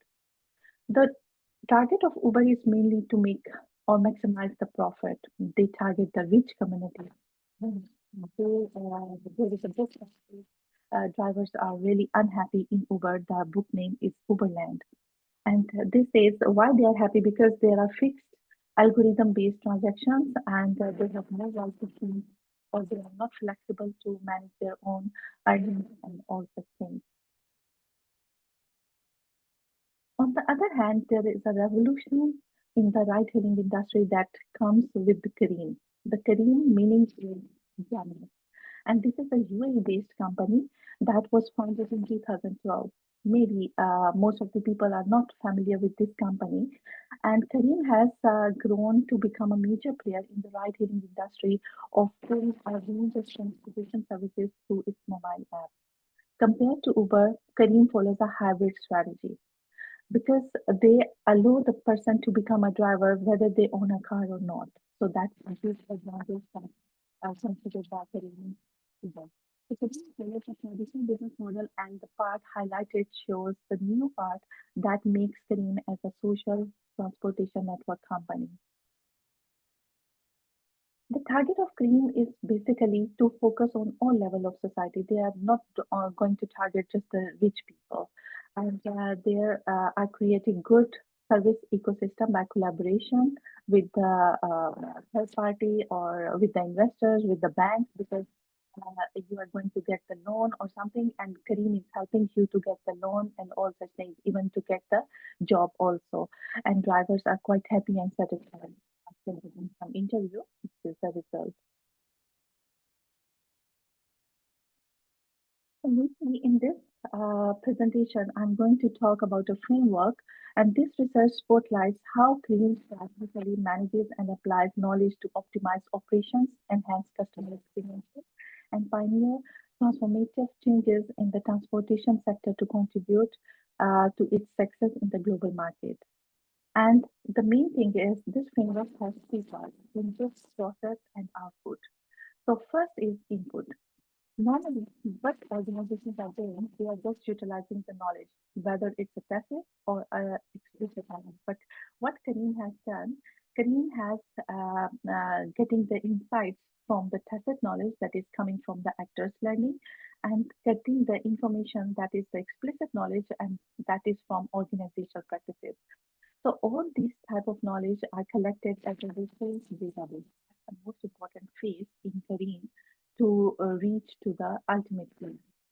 And lastly, the knowledge come from this database is the actionable knowledge that is ready to proceed and to make decisions, that is ready to take some actions to devise some best solutions. And from this process, what you get is the knowledge that can be utilized strategically and to develop some values. And these values ultimately are going to be considered for all the stakeholders. A knowledge database plays a pivotal role in several key aspects of service operational values. So let me explain the framework one by one. First is the input phase, the knowledge resource database. So what is this database? In this database, tacit and explicit knowledge are distinguished basically based on their nature and accessibility. Tacit knowledge is the knowledge that contributes to the intuitive discrimination and problem-solving skills. And explicit knowledge is something like information provides formal guidelines and procedures. So Kareem realized in a combination of tacit and explicit knowledge as a knowledge resource database for effective operation. So in Kareem, the digital data, this digital knowledge is coming from different sources. There are multiple resources like demand forecasting, resource allocation, real-time updates, customer personalization, market intelligence, traffic analysis, training programs, regulatory compliance, safety and security, driver feedback analysis, and finally user education. So these are all the perspectives, all the resources from where Kareem is getting knowledge. The second part is what is actionable knowledge. So actionable knowledge is that the knowledge that is coming from the resource database. So understanding the balance between two types of knowledge is quite crucial for developing strategies for real world. Knowledge for action cycle is discussed to enhance the operational efficiency of Kareem services. To fully realize the potential of knowledge as a strategic asset, organizations must knowledge creation, knowledge capture, knowledge creation, knowledge sharing, and finally knowledge utilization. So by following this process, the knowledge that is ready to implement or ready to make decisions or all such things. So knowledge capture is a systematic capture of knowledge from various sources. These sources can be employee expertise, customer interactions, and industry insights that ensure that valuable knowledge remains accessible and can be utilized. The second part is the knowledge creation. Continuous generation of new knowledge is important. Through research, experimentation, and collaboration is essential for maintaining a competitive edge. If you are not generating new knowledge, then it's going to break the cycle. And with sharing, without sharing, you are not going to explore the things. So open and transparent knowledge sharing across departments and teams with purpose of collaboration, and it accelerates innovation discovery and promotes continuous improvement. And finally, knowledge development. Also, the integration of knowledge in different processes, decision-making, and customer interactions ensure that knowledge is transformed into tangible value for customers and the organization. So what Kareem is doing, Kareem is having a strategic approach. Knowledge is the central part of this strategic approach to make decisions, introductions, and devising the best solutions. Kareem has adopted multiple innovative strategies that can change over time based on the market conditions, industry trends, and the company's evolving. So how Kareem is utilizing the knowledge, actionable knowledge basically, that is coming from the strategic approach, and these all adoption of innovative strategies are all my past research work that I already done on Kareem. And it was really big appreciation and I got really multiple awards, academic awards for these papers. And the first is about competitive duty and reasons. Compliance with the local regulations and culture in the regions. This is the main point how Kareem has penetrated into the developing countries. The second strategy they adopted to become a learning organization because they plan for entering new markets or expanding its services within existing. So not only the target to enter new markets, they plan to survive in the existing market. And the third is boundary spanning. Strategic partnerships with other companies they prefer, businesses or local entities. They involve the big trend or big companies, small companies. There is no limit for level. And finally, creating shared value. That is a new concept in organization. This outlines a commitment to social and responsibility in parallel with profitability. Like profit is essential for all the ride-hailing companies. That's a first target. But Kareem expanded its target to the society, and that's the part. Um, that is the main thing that makes Kareem a social transportation network company. The last phase is the output of the homework. As we discussed, knowledge is important for value creation. Now the question is, what is value creation? Creating value is executing normal, conscious, inspired, and even imaginative actions that increase the overall good and well-being and the worth of and for ideas, goods, services, people, institutions, and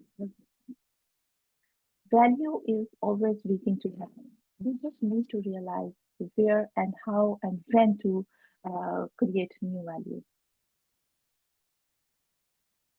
So, after having this strategically implemented knowledge, the value is ultimately going to be created. And this is the knowledge driven values. Team operates ethically and follows legal standards, ethical business practices, and responsible corporate behavior to create value for all the involved stakeholders. So not only the team itself giving the value, but drivers, riders, investors, third parties, and overall the maximum benefit goes to the community, the ultimate benefit. So value domain is the outcome of the strategic utilization of knowledge by Kareem, and it drives Kareem commitment to refining services, processes, and technologies over time. Let me conclude my presentation. So, what I talk about in the knowledge-driven training, organizations must view knowledge as a strategic asset for creating sustainable value, and that will transform the ultimate global towards the global management. Fostering a culture of continuous learning, investing in knowledge management systems, and addressing cultural barriers, the companies can position themselves for long-term success in an ever-evolving business landscape. So embracing knowledge as a strategic imperative is not just a competitive advantage. So it is a prerequisite for survival and growth. And the insights that gained from this case can contribute in a broader sense for understanding of how knowledge-driven transition shape success in dynamic and diverse markets. Thank you for listening. Thank you, ma'am. Thank you very much for your wonderful and powerful presentation. You spoke of knowledge management, and I think it was very relevant in today's era when we are all sitting in AI generated lot of knowledge which is coming in. So you spoke of how continuous learning is important here, and how knowledge management should be the core, and there should be investment in knowledge management. Uh, uh, Leveraging the knowledge is very important, and digital knowledge you spoke is again a very important aspect of today's era. I would like to request listeners here, if they have any question, they can ask questions also. In the meanwhile, till the time we have questions in the chat box, ma'am. Dr. Amna, I want to ask you how knowledge management is changing with synthetic knowledge generation and artificial intelligence, which in itself is generating knowledge. So how do you see the changes which are happening right now? What are your opinion on this, and how do you see the future? Yes, thank you very much for this question. And this is the question that we are now going to consider as a future research. And now, as a transformative knowledge management, so my field is basically the compilation of different knowledge coming from different sources. It can include AI also. So currently, we are just considering like something like explicit knowledge coming from documents and all such things. But now we are going to consider AI. And I think the combination, like normally people say, AI can replace everything, but I think it can just support the knowledge and all these things. So combination of AI plus human is better than just using the AI or just human knowledge. So that's, I think I answer your question. Yes, yes, ma'am. I think that's a great thing. In fact, this is something which is happening right now, and we see a lot of research happening in this area. And you have been contributing a lot. So thank you for it. And thanks for coming to the AIBPM and giving us such a informative lecture, finding out time for us. I know that you are very busy with your academic responsibilities. So finding out time for AIBPM and coming here, we are very grateful to you. And we hope to see you again, ma'am. We hope to Yes, see you sure, in sure. our future conferences. Yes, yes, So thank you so very now much. let us move forward from here, and we'll go to the next speaker. So, guys, we have Dr. Padmalini Singh from B&M Institute of Technology, India. Dr. Singh has a global outlook in teaching fostered by working in Indian School of Business, Hyderabad, with global ranking professors from Wharton, London Business School, Penn State University, and Michigan University.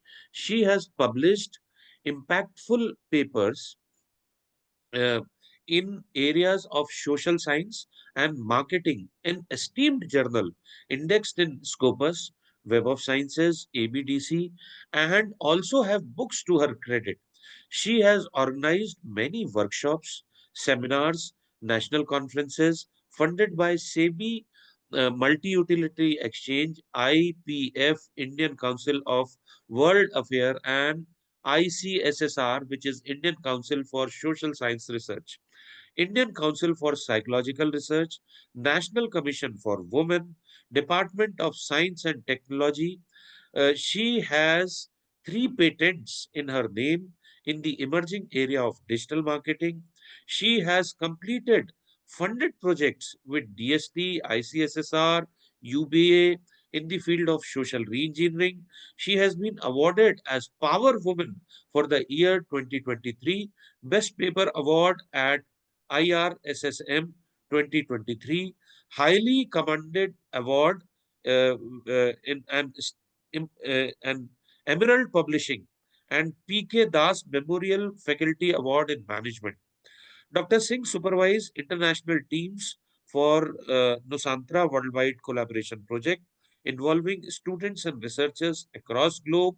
Dr. Singh has invited as a panelist and session chair for various national and international conferences on regular basis as a reviewer for Emerald Emerging Markets Case Studies, SAGE Journal Metamorphosis, Scopus Index Journals, Asian Journal of Advanced Research and Reports, Asian Food Sciences Journal, and Journal of Applied Life Sciences International, and Journal of Applied Life Sciences Index in Web of Sciences. Dr. Padmalini, the time is yours. Welcome, ma'am. Thank you so much, Dr. Rudresh. Am I audible, sir? Yes, ma'am, you are audible. Thank you so much, Dr. Rudresh, for such a generous introduction. And before starting, I would like to congratulate AIBPM for organizing the national conference. And I would also like to thank them for inviting me to keynote on this. This morning, several keynote speakers about a lot of things about the economic formation, different perspectives. So I would like to draw your attention towards a very different perspective of economic and transformation shift we are discussing since morning. And I'd like to draw your attention towards this shift which comes from the consumer level. I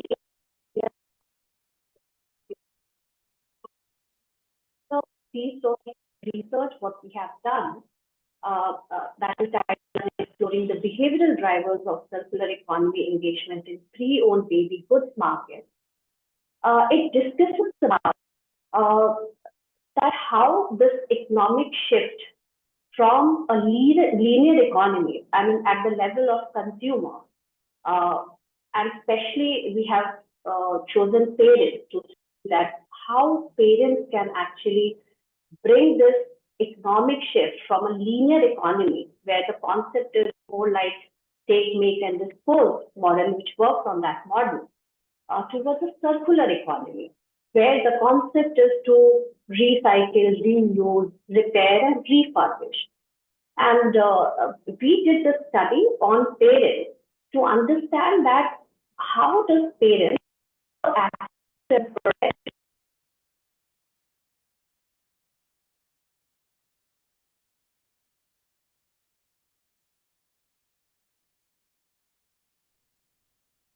Ma'am, I would like to just interrupt here. I think there is some technical issue with the voice.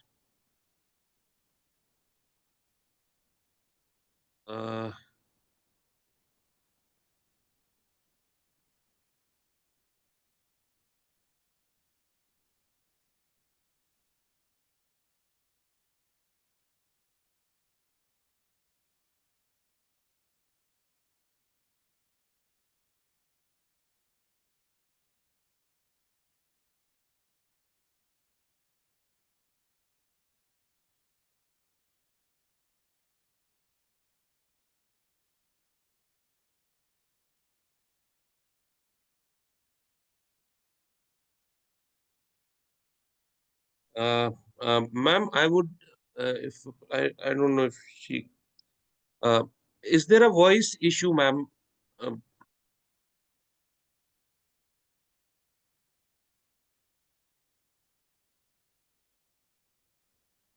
Dr. Padmalini, can you hear me? I think there is a voice issue. Um,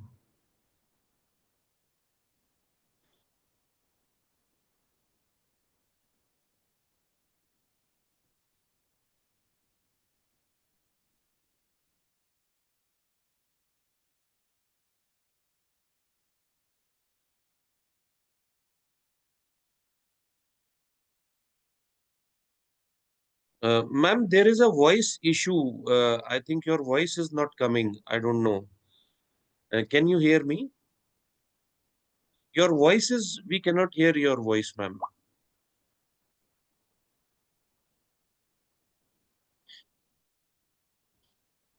Your voice is not getting to us. You're not audible, ma'am. We cannot hear you.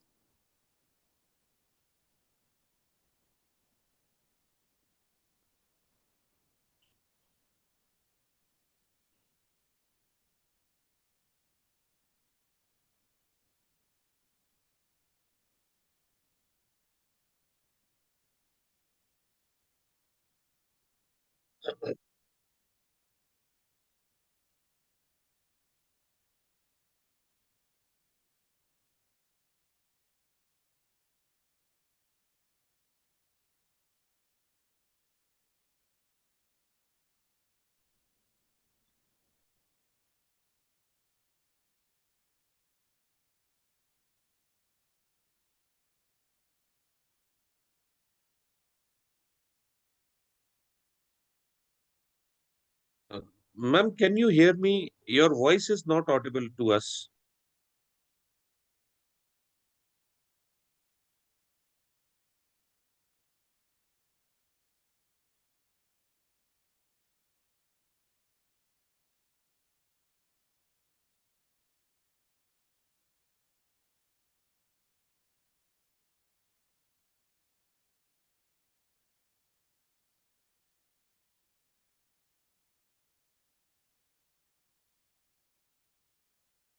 Dr. Padmalini, can you hear me? I think, guys, we have a voice issue. Kindly bear with us.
Uh, uh, Dr. Padmalini, can you hear me? Uh, can you hear me, ma'am?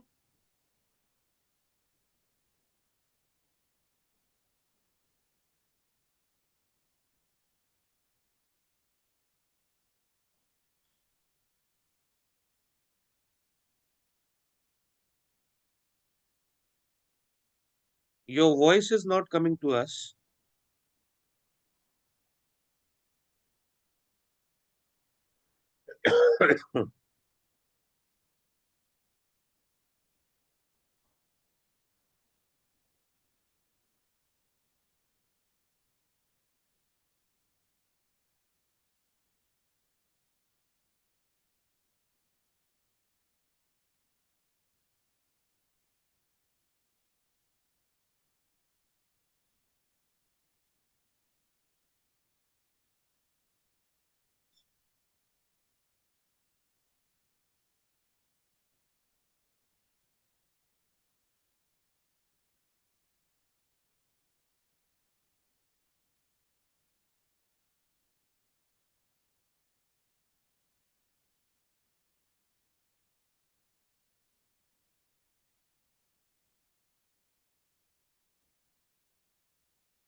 Dr. Padmalini, can you hear me? Can you hear me, Dr. Padmalini? Dr. Padmalini, can you hear me, ma'am? I cannot hear you. Actually, your sound is not coming to us. Yes, sir.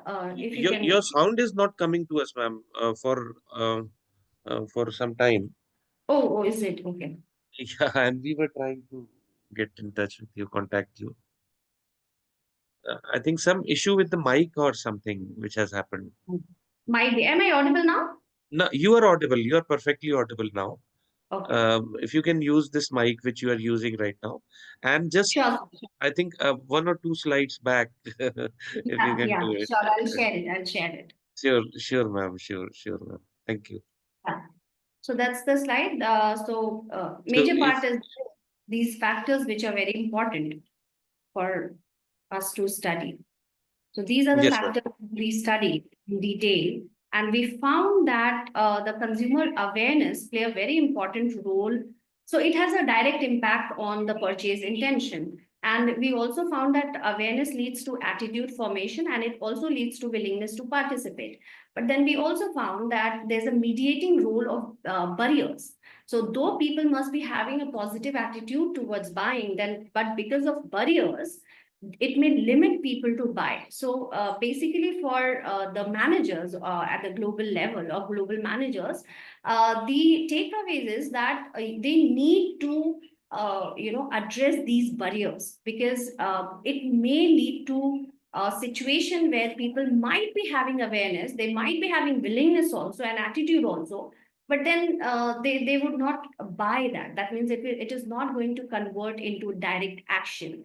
And the major significant effect would be the business models, that how business model can transform, taking help from the technology or aiding the technology to make these pre-owned baby products more accessible. It could be as simple as, making the product like a service, or, offering product like a service, right? Where it can be like a subscription model or a rental model, or a rental platform which is providing baby products for certain period of time.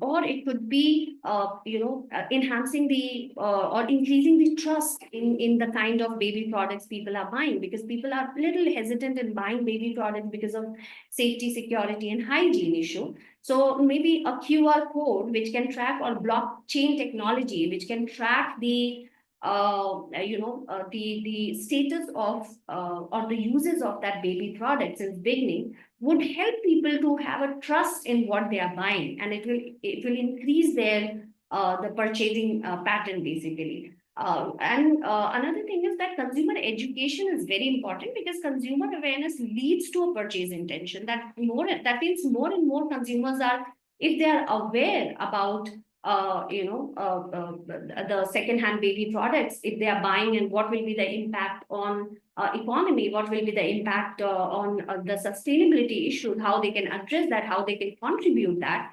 then again it leads to a lot of change, right, in economical shift or transformation which we are talking about. And again, global managers have a lot of role, significant role to play in this, to make people aware through their promotion and through their marketing.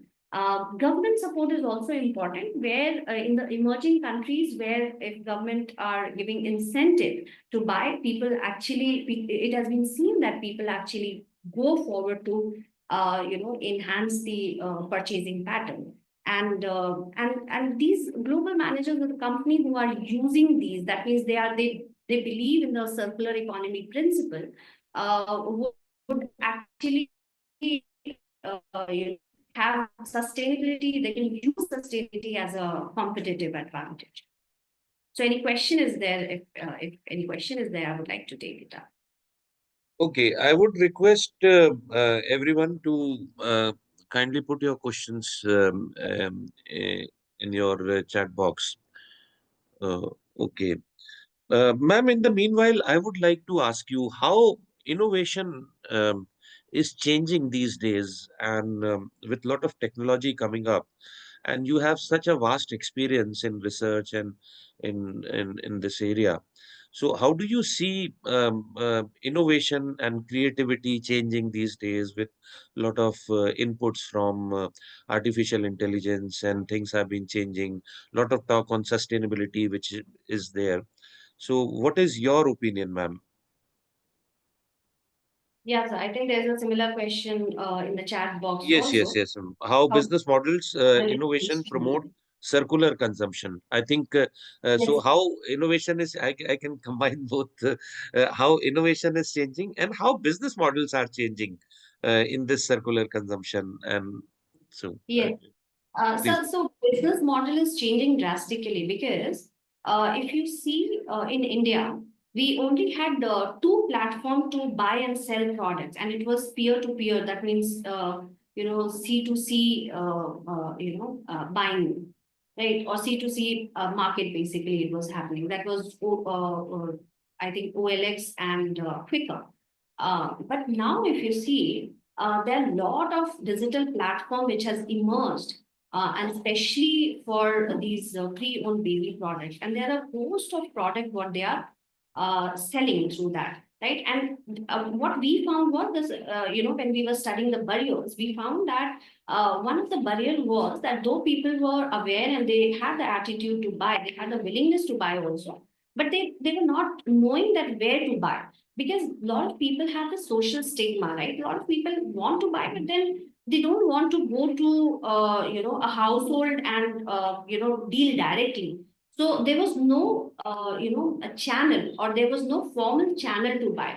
So what we have seen is that a lot of business model has emerged where they are trying to connect two peers who are not knowing each other, and because of the AI tools also, and as I said, blockchain technology, through which they are trying to also track the users, of that pre-owned baby product, and they can track that, what is the status of that baby product, whether that baby product is hygienic enough, where that is secured enough to be sold and to be used by other babies or not. So business innovation, I think a lot of innovation is happening. Their business models, how it is changing, and also is like many companies who are making the baby products, what they are doing is as a part of CSR, and also to contribute to sustainable goals. What they are doing is that their own products, which are being used by the consumers, they are making a channel through which they are taking it back, right? So reverse delivery, they are getting it back, and they are tying up with the NGOs, where the NGOs are again recycling those products and then reselling it to the market, right? So this kind of a business model has emerged, and it is emerging, it is still emerging in this era, so that we can increase the this buying behavior among parents. I hope I answered your question. Yes, yes, ma'am. Thank you very much. Thank you for, and this is a area I think which is evolving and Yes. coming up. So everyone, I would like to tell you that we are just about to finish. We have time till 12 p.m. Jakarta time. But I have with me the people who have presented the keynote speakers. So if you can ask any questions, you can put them in chat. Maybe we can take one or two questions. So this was a very engaging conference. I had a lot of questions here. I would like to remind you again to connect with AIBPM on all the social media platforms. Detail you will get on the chat. Please look into Nusantra project.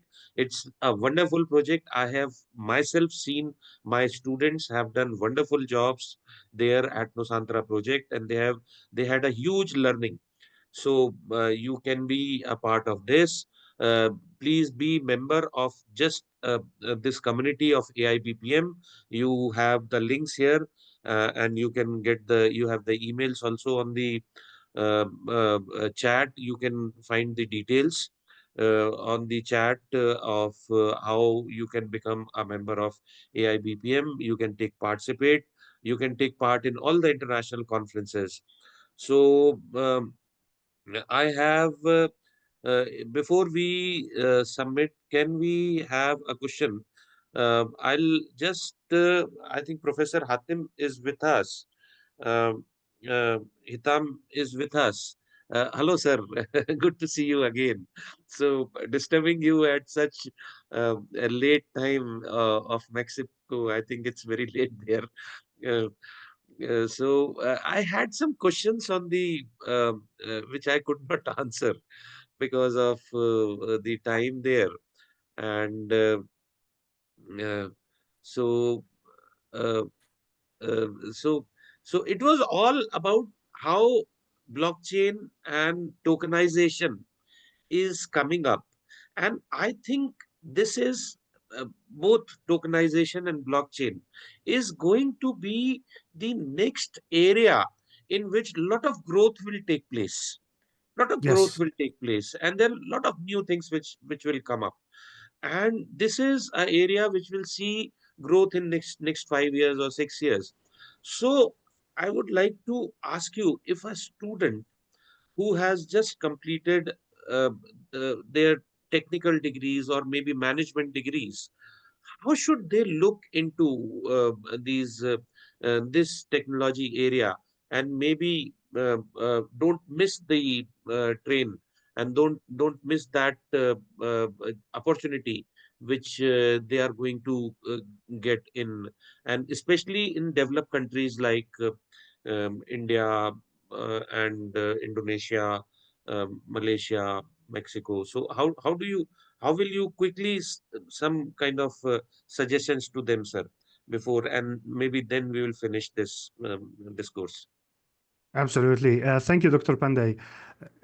The current generation, they are, in my opinion, very lucky because during my time when I was a student, all the technological tools, the world as we know it was smaller. Now, with globalization and technological innovation, the world is getting smaller. The reason I say they are lucky is because there are hundreds of online tools without any excuse that can help our dear students to empower themselves with knowledge and innovate. When a student comes to me and they tell me, hey, I don't have time to do something I love, I usually point my finger and I say, not an excuse. Right now, there are multiple platforms worldwide that offers our students the ability beyond university degrees, school degrees, to pick and study the subjects that they see fit and matching with their skills and capabilities. For example, one of those organizations that are doing amazing when it comes to offering students the technology tools is IBM. IBM in its platform is actually offering students multiple courses related to Industry 4.0 solutions. Whether it's blockchain, AI, cloud computing, VR, even VR, virtual reality, etc. Another platform is Coursera. Yes, I understand that the certificates, they are granted upon payment, but they offer still the content of the course for many material and courses for free. There are many other platforms, even, there are many degrees that are offered at minimal prices through this Coursera, Udemy platform as well. I mean, Udemy is doing amazing when it comes to offering the students the capability to study the courses that they desire. Now, there is another platform, it's called Cognitive AI, or it's called Cognitive Skills. If you Google cognitive skills, or cognitive IBM certifications, you're going to find a platform that offers you different Industry 4.0 solutions courses as well. Now, what I tell my students is that you do not study the course because you just want the certificate. You need to study the course because the course is going to help you professionally and socially when you contribute to the community, whether it's Mexico, whether it's Indonesia, Malaysia, or any other country, as we know. So the main goal of why I dedicate some time and effort is because for students, right, is because I love this. I think this is going to help me out. And I believe this is going to open or provide me with a gateway full of opportunities and advancements. The current world, as we know it, yes, is full of opportunities, but this means that we're not going to go old school anymore about graduating and finding a job. This is the era of creating a job rather than finding a job. This is the era of creating your own business rather than finding a business to accept my CV. And to do that, it's extremely important to take into account what I'm good at, the talents, the skills I have that makes me special, because we all have diplomas, we all have degrees, and many of us, they have PhDs. But what makes me special is being specialized in something I love, because it's not work anymore if I do what I love. It's not work anymore. And when you pick what you love and you expand what you love with knowledge, then you can start your own business with comfort and confidence and faith as well. This is the best advice I can give my students. And there's, like I said, I mean, the opportunities are plenty. And with current AI tools now, you can actually learn from an AI that has been provided with data. Easily, I can ask AI about any topic. The AI is going to provide me with information, and based on which, at least I'm going to have a good start to from there innovate. You know, now there's something about speaking about blockchain technology. Blockchain technology now, the way I see it is that it's going to go hand in hand with other technologies as well. For example, in terms of research, which is what we share in common, blockchain technology provides us with data, a tremendous amount of data. 1 year ago, I conducted research using 85 million plus transactions, 85 million plus transactions. With AI, you can actually analyze those transactions for data analysis and for research, right? So if I rely only on blockchain, this means that data analysis is going to be a nightmare for an 85 million transactions, right? But with AI going hand in hand with blockchain, I can now make my life easier when it comes to research, and I can do the data analysis of millions of transactions. Even a normal computer cannot see beyond 1 million rows in Excel, right? Or CSV. But with AI and different programming languages like Python, I can now analyze any gigabytes of data as much as I want. Hence, my research is going to be definitely easier. So this is just a simple example of how these technologies are going to be going hand in hand in the future. But thank you. Thank you, sir. Thank you. I think great inputs they have got in the end from you. And this is what these students are looking for. And I again will like to suggest all these students to focus on the new technologies which are coming up, and they should not miss out this opportunity which is there. In fact, I would like to propose here with you and with AIBPM, can we have a global lecture with you at AIBPM and offer it to across countries, where we focus specifically on some skill building task of blockchain or Definitely. so I'll definitely suggest it to Professor Lim on this, and maybe we will have very soon a lecture or a workshop with you at AIBPM, online workshop with you, where the students can join from different countries, and they have a skill building workshop there with you. So I think that will be this. I'll be so. Thank you very much, sir. Thank you for and thank you for being there so late and being with us. So that is, we appreciate that, sir. Thank you. Thank you. So Thank you, Dr. Pandey. thank you, sir. So now, guys, we are at the end of this wonderful interaction which we had with all the international faculties and all the international researchers across globe. I think AIBPM is the only platform, or maybe just a very rare platform on which We interact with all global scholars and from different countries. It's easy these days to have international conferences, but how AIBPM is different is that we bring people from across globe, across countries, and the scale of collaboration here is, I think, unmatched. No other organization is able to do this. So again, I would like to thank Professor Lim. He has built this from the scratch, and his energy has made this possible. And we are having so many conferences, programs, workshops, projects, which are really beneficial to the students. I would like to thank, in the end, the team which is behind this, and we cannot see them. The face is Alicia. Alicia, we have been talking, and Miss Era is there, and they've been working very hard. And Dandy is again is there with us. So we know only few of them, but I can tell you that there is a team working behind every effort which is going on here, and they are a very dedicated team, very efficient. They are on their toes. So again, thank you to all of you for making this possible. And maybe we will see you all again, and we'll collect again in the next conference. And that will be the details will be given by Alicia and in all that there. And in the end, I would like to again emphasize to kindly connect with all the AIBPM social media platforms so that you can get the information in time for our next conferences and workshops.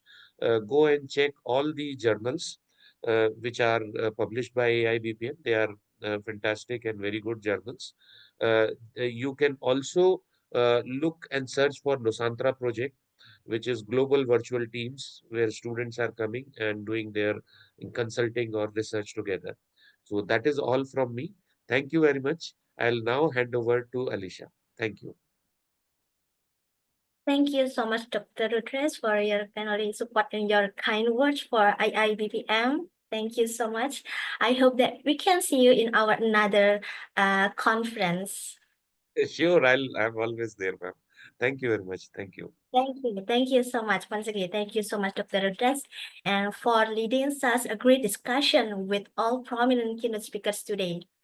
And I would like to say thank you again to all keynote speakers today, Prof. Hatem, and then Dr. Uttam, Dr. Gan, Dr. Firdous, and then Dr. Teoh, Dr. Amna, and Dr. Padmalini Singh for the insightful presentation today. Next, before we move to the presentation sessions, I would like to invite all of us to take photos together. So before it, please make sure that you turn on your camera so we can take photos together with all participants and all keynote speakers today. Okay, I will wait for a minute.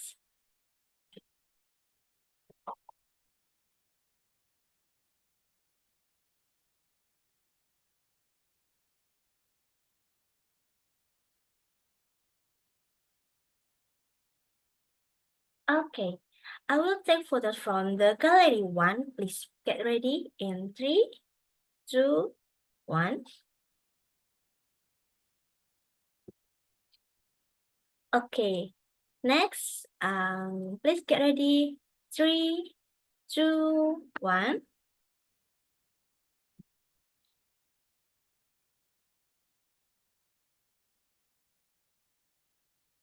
All right, and then the next gallery, please. 3, 2, 1.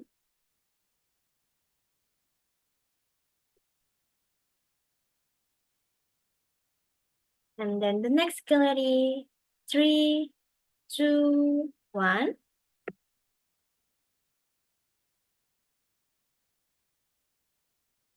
And then the next gallery, 3, 2, 1.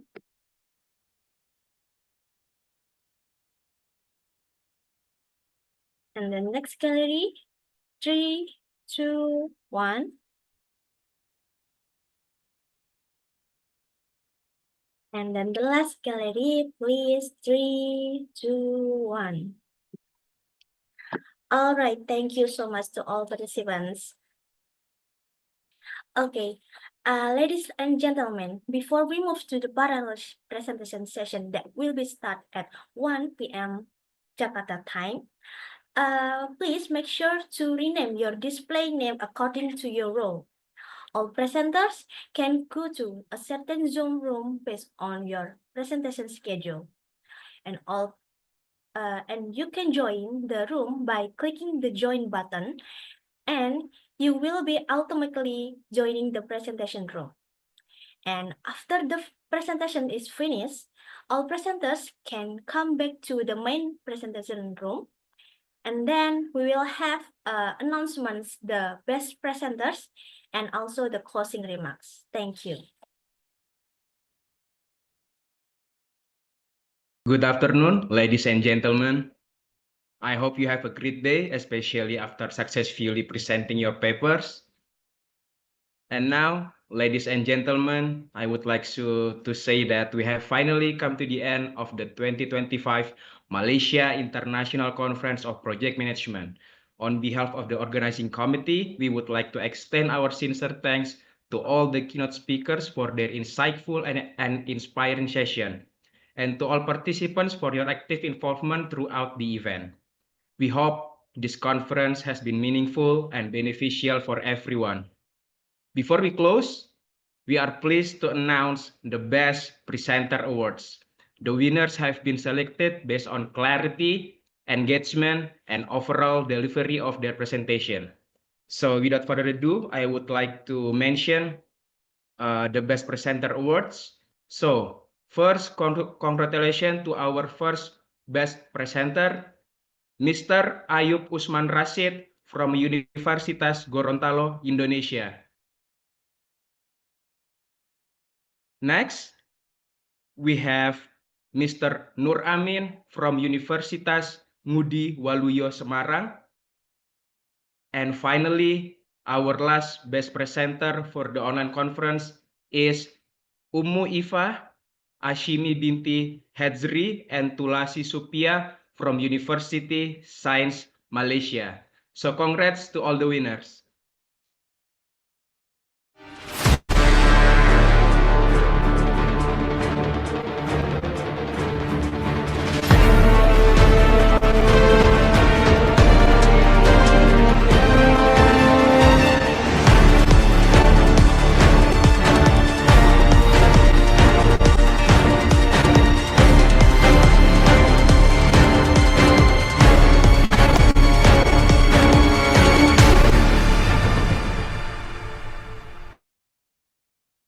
Okay, I would like to tell you about your certificate, that your certificates will be sent through your email, and your names will be published on this conference websites and social media pages shortly.